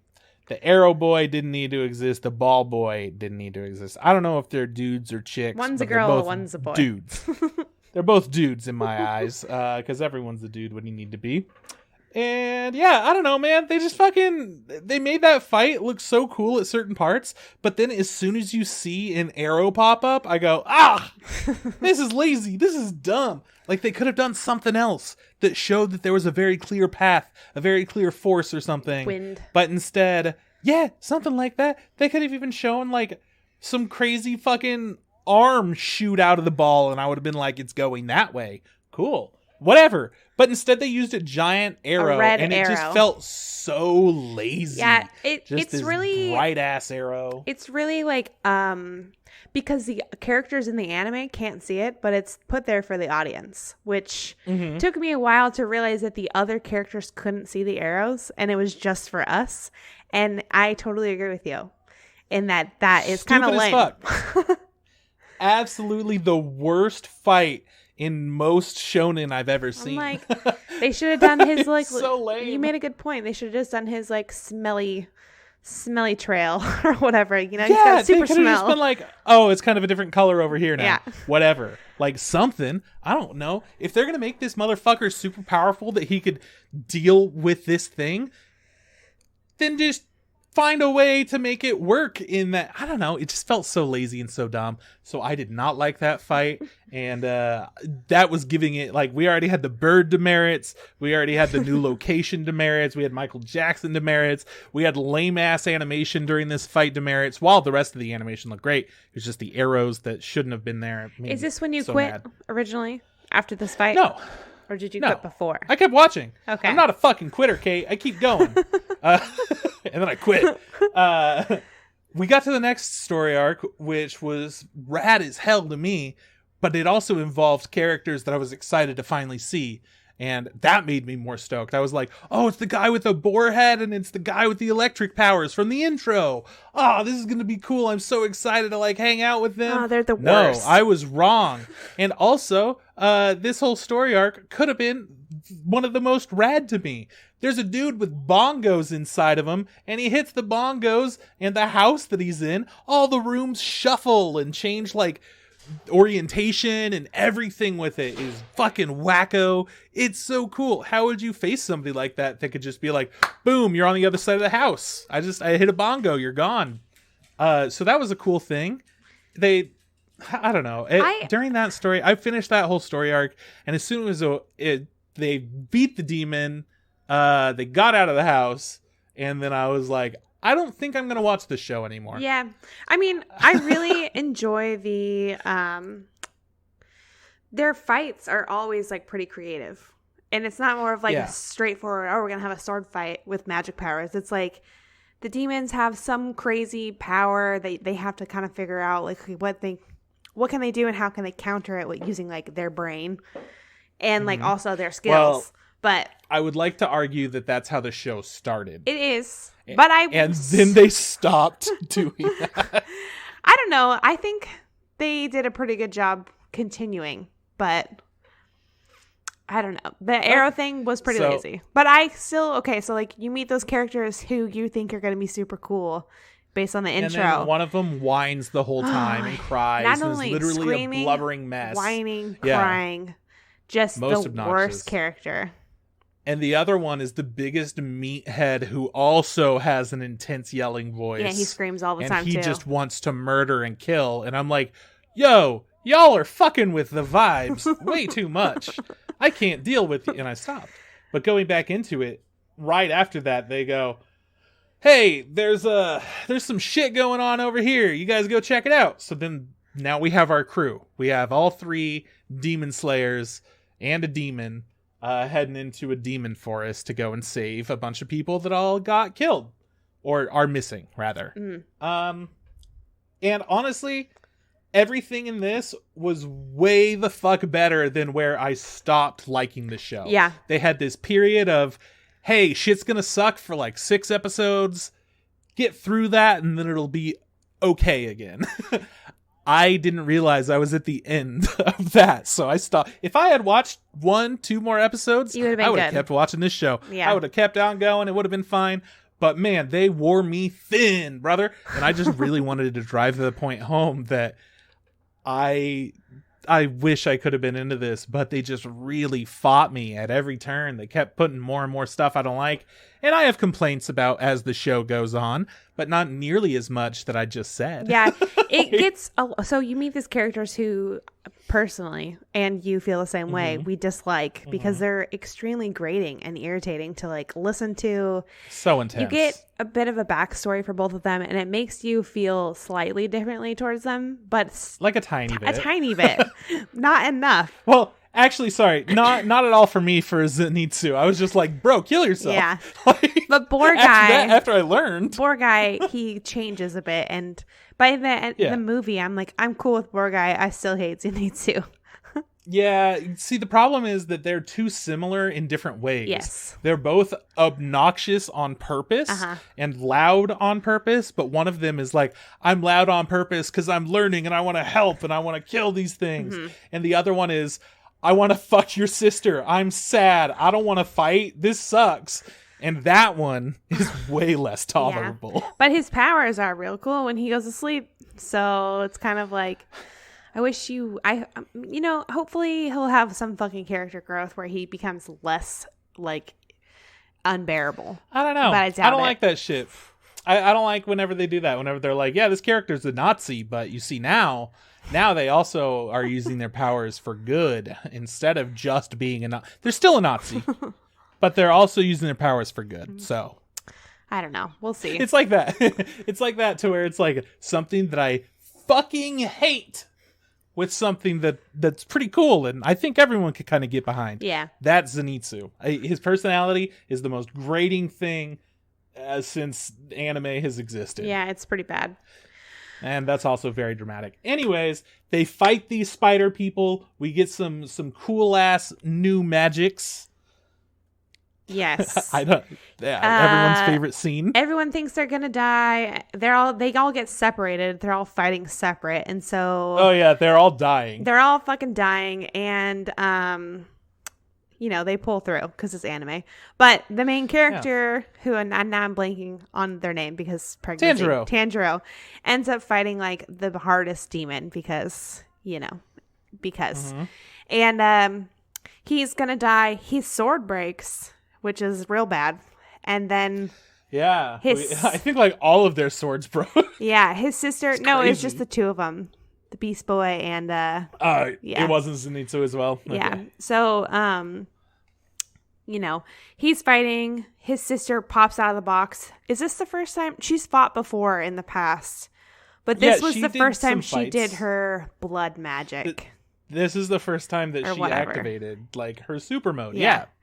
So she's getting all chopped up and gonna die, and Tanjiro's trying to save her with his broken sword, and he's gonna die. They're both gonna die, and then he does some crazy like fire breathing dance move in his like water wheel that he's doing, and then well, I think it's very clear at this point that they are going to die. He's expected to die. And then they did classic anime of flashback. I was a baby. I saw my father dancing around a fire with a fire stick. And then he uses a fire attack. Yeah, so he uses like a fire breathing. Premonition.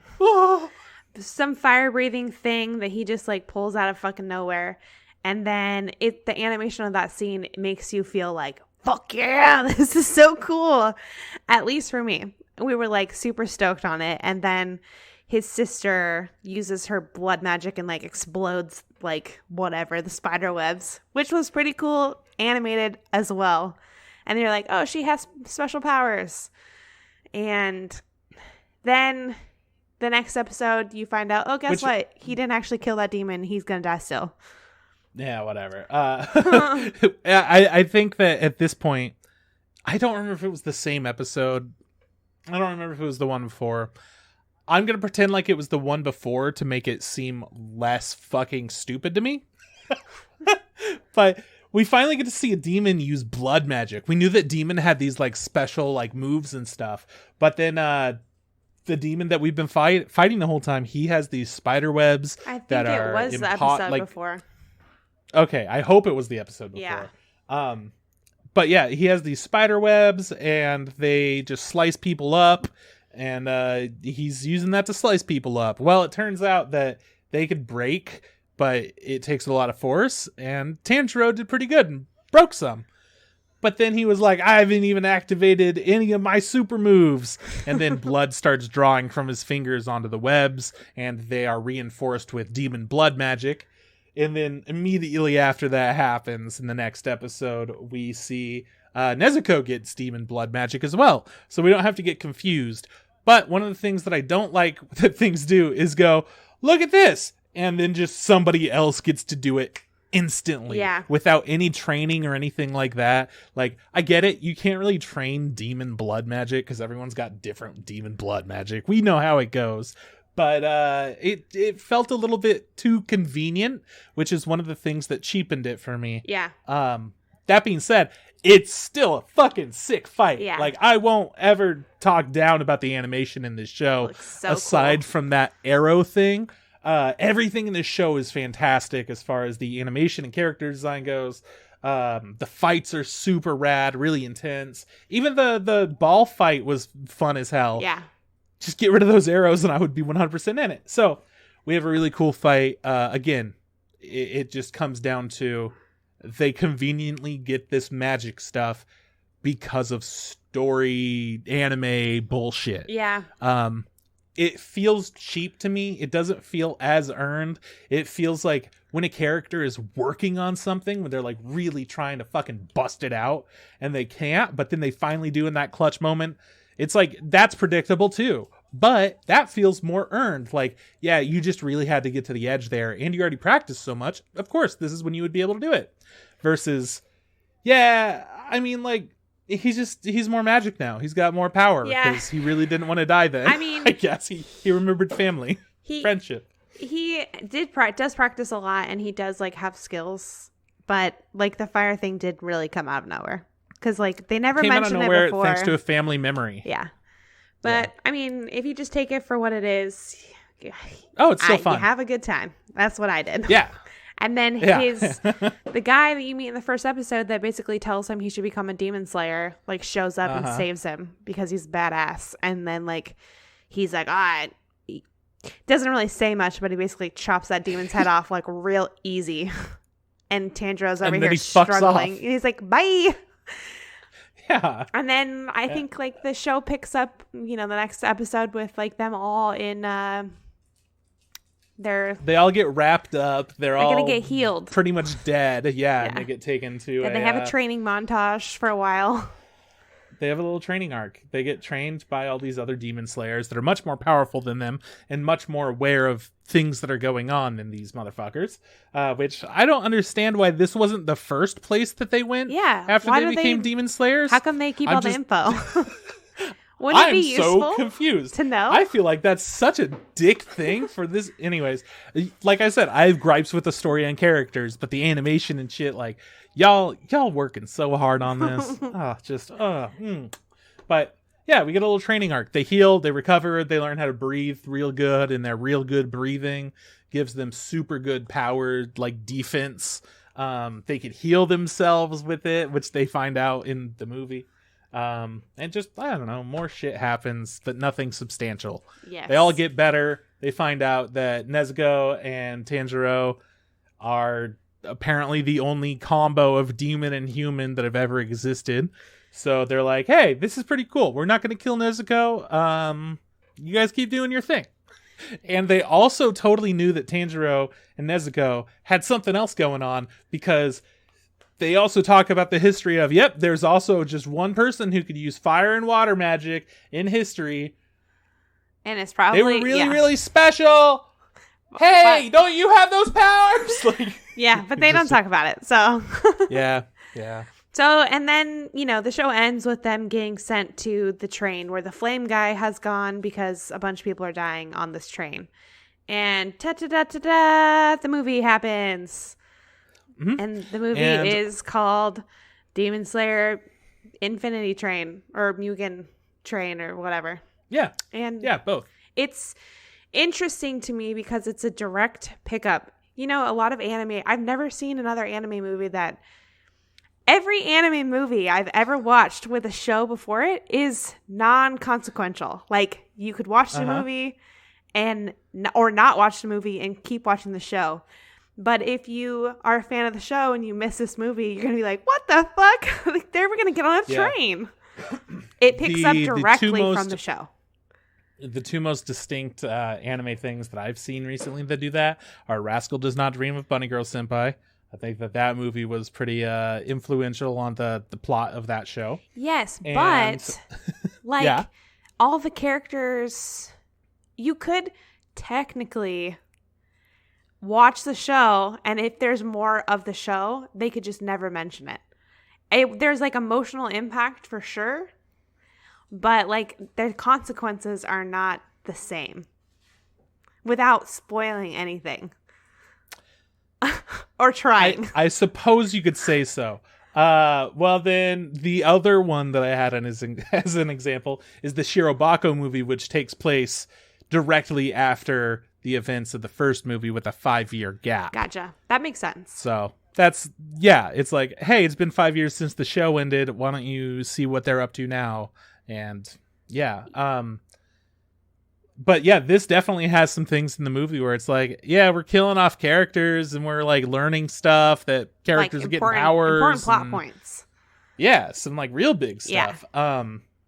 Which is something that I don't think other shonens are comfortable doing. My Hero Academia hasn't done that shit at all. In fact, they reworked their schedule for last season to incorporate this movie at a different point. Like, they reworked the story arc, so they were like, the movie is releasing at this point, so it should come out during this story arc, which is about these characters, which are in this movie that actually, it doesn't really matter, but, whatever. Yes. I've never seen any of the movies for My Hero, and I feel like I can continue to watch the TV show and not have missed anything. I feel like if you were to go, I'm assuming season 2 is coming shortly or soon-ish, whenever. Yeah, it's coming out at a point. Yeah, at some point, they're going to pick up back up, and you're going to be like, oh, that thing, like that whole arc is over. And a lot of stuff has happened, and you've learned like some things. And you're like, holy shit, what the fuck happened? I missed a bunch. You have to watch the movie. That is why I think it's really cool that Funimation has it free as long as you've signed up for Funimation. You can watch it, opposed to you have to buy it. Yes.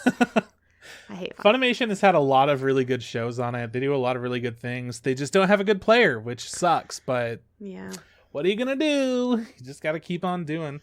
So yeah, this movie, Infinity Train. We've been talking for a long ass time, so I don't want to take too long on it. Since this is the newest content, and maybe people haven't gotten around to it, since it's not 2 years old. Instead, it's just like a year old. And also not that old for the U.S. because we didn't get it for like 100 years. Exactly. Yes. Yeah, so this movie, it's a direct continuation. Essentially, we start out with getting to the train, getting on the train, not knowing what's happening. And I'm sitting there like, this character they're introducing right now, this character feels a little weird. Which character? I don't know what's going on with the demon or him. the flame guy? Rengoku. Yeah. The Hashira. So, yes. Okay. So he's just chilling there, like totally blank faced, chilling, and he seems kind of dumb. He was giving weird vibes. Yeah, he seemed kind of dumb.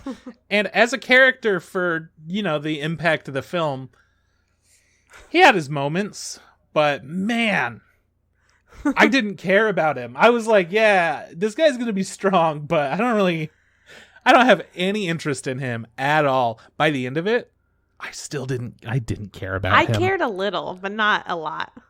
Oh, when he was like, we can't let anyone die, you cared about that. Yeah. A little. Well, me too. Yeah. Me too. I was like, well, he has that conviction. Okay, cool. Well, he's a demon slayer, so he should. Yeah. But that's as far as my care for this guy went. It was, some rando, And I don't know if I'm going to have any lasting impact of the effects of this film. If that makes it, again, it comes down to the character writing, the plot writing. Yeah. The animation was so fucking cool. Yeah, it was so cool to watch. Top tier. Honestly, I would recommend anyone watch this movie. Like, even, I mean, if you have never seen the show before and you go into it, you're going to be a little confused, but I think you would still be overall entertained. And I think that if you're going into this movie without seeing anything else, you're doing yourself a disservice, because there are so many other movies that are better to go into blind without having seen anything. Yeah, literally all the rest. I don't fucking understand the point of this movie's success. How did it get so successful? When I'm super happy for all the people involved that are reaping the rewards of their success. Yes. Very cool. Like, you guys worked your ass off. It's awesome. You guys are getting successful. But at the same time, I'm like, I don't know what makes this more substantial than Your Name, A Silent Voice, Spirited Away. I don't know what makes it better than a My Hero Academia spinoff, other than it being a part of the plot and there being less of the show to watch before the movie comes out. That's my only thing between the comparison of those two. Because the last My Hero movie was sick as fuck, man. We had some great animations, and more than anything, everyone was more powerful than they were in the show at that point.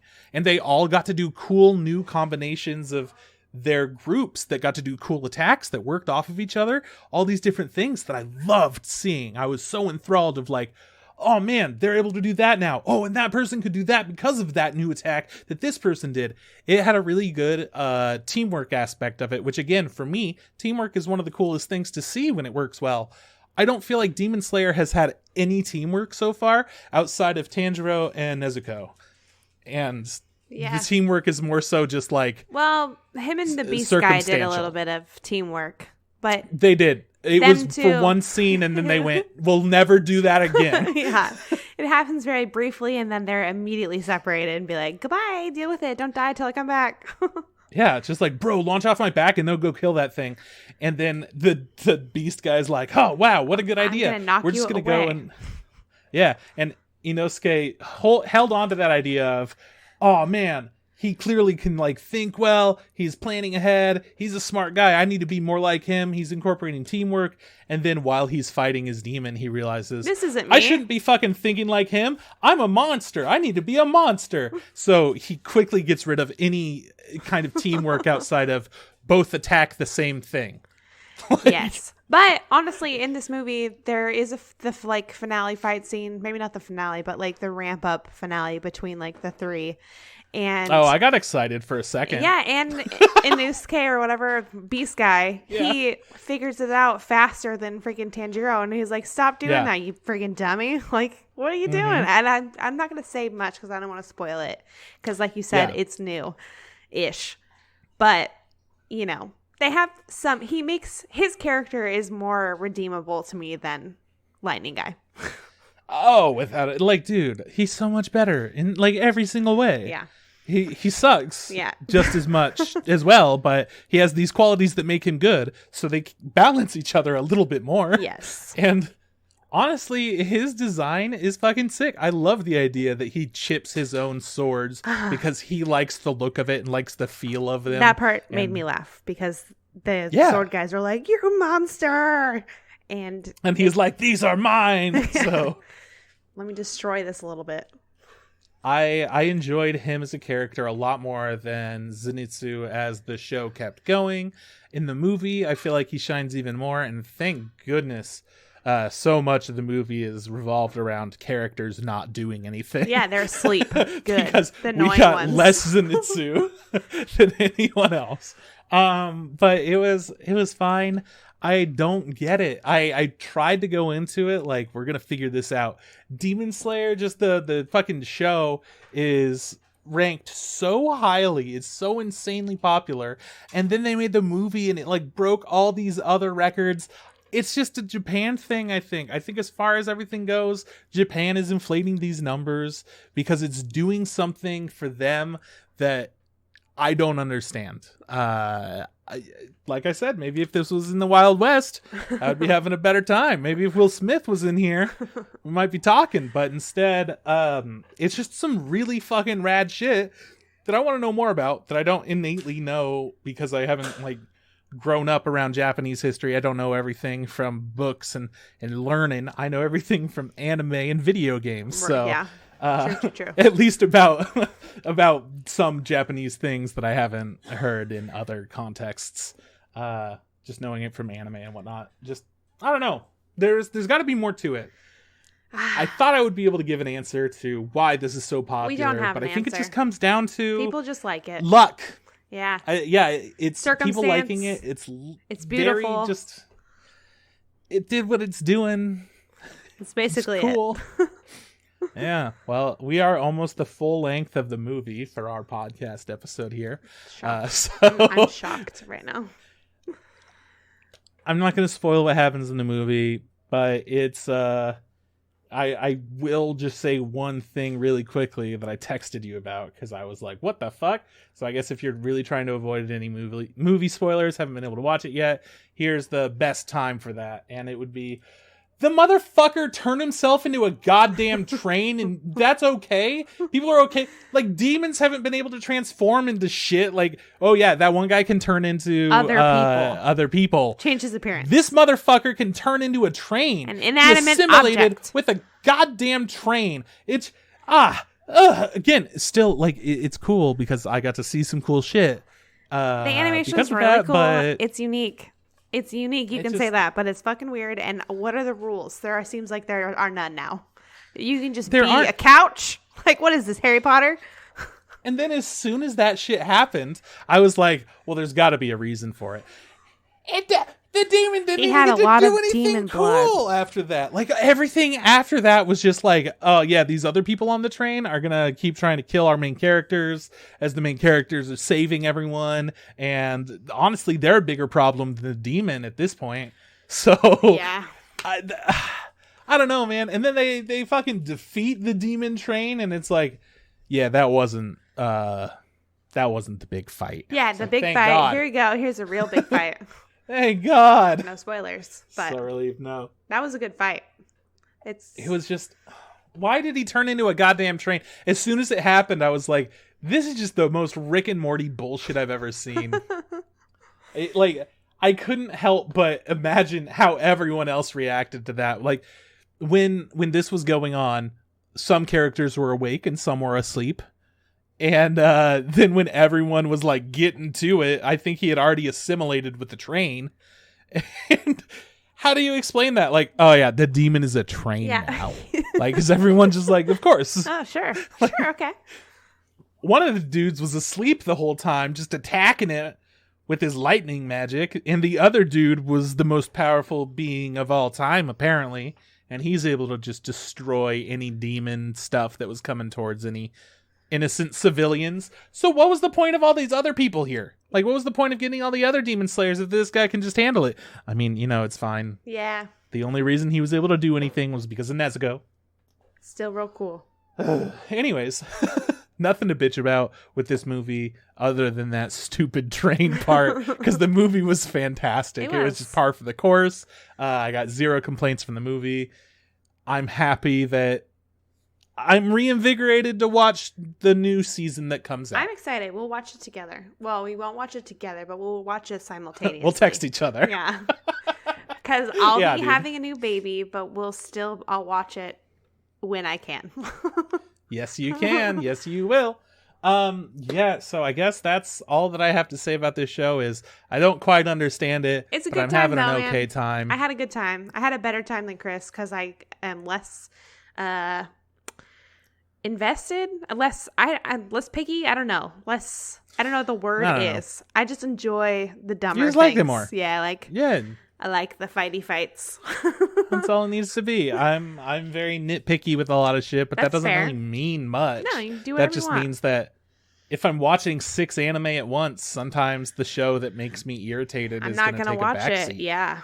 I ain't got time for this. I got way better things to be watching. I totally get it. Oh yeah.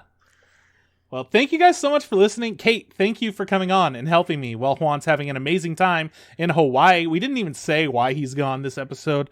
Sorry. Well, my guy is just having the time of his life. He went to a luau. Yeah. He's eating udon. They posted my guy's having a great job. Delicious looking drinks that I wish I could have right now.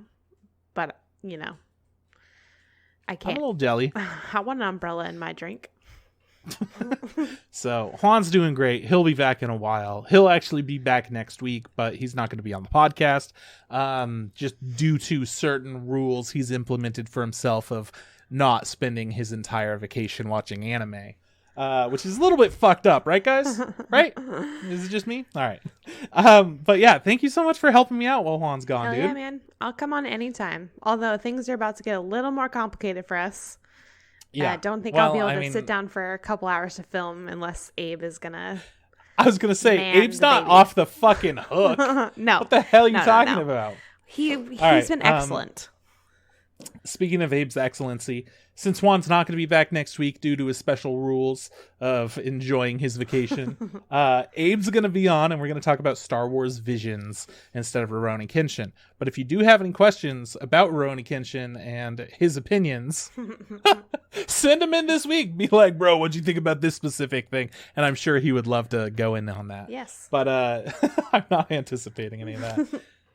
Anyhow, you'll be on soon. I don't know when you'll be back, Kate, but I'm sure it'll be sooner than you expect. Probably. So yeah, thank you again. Any last words? No. I mean, all right.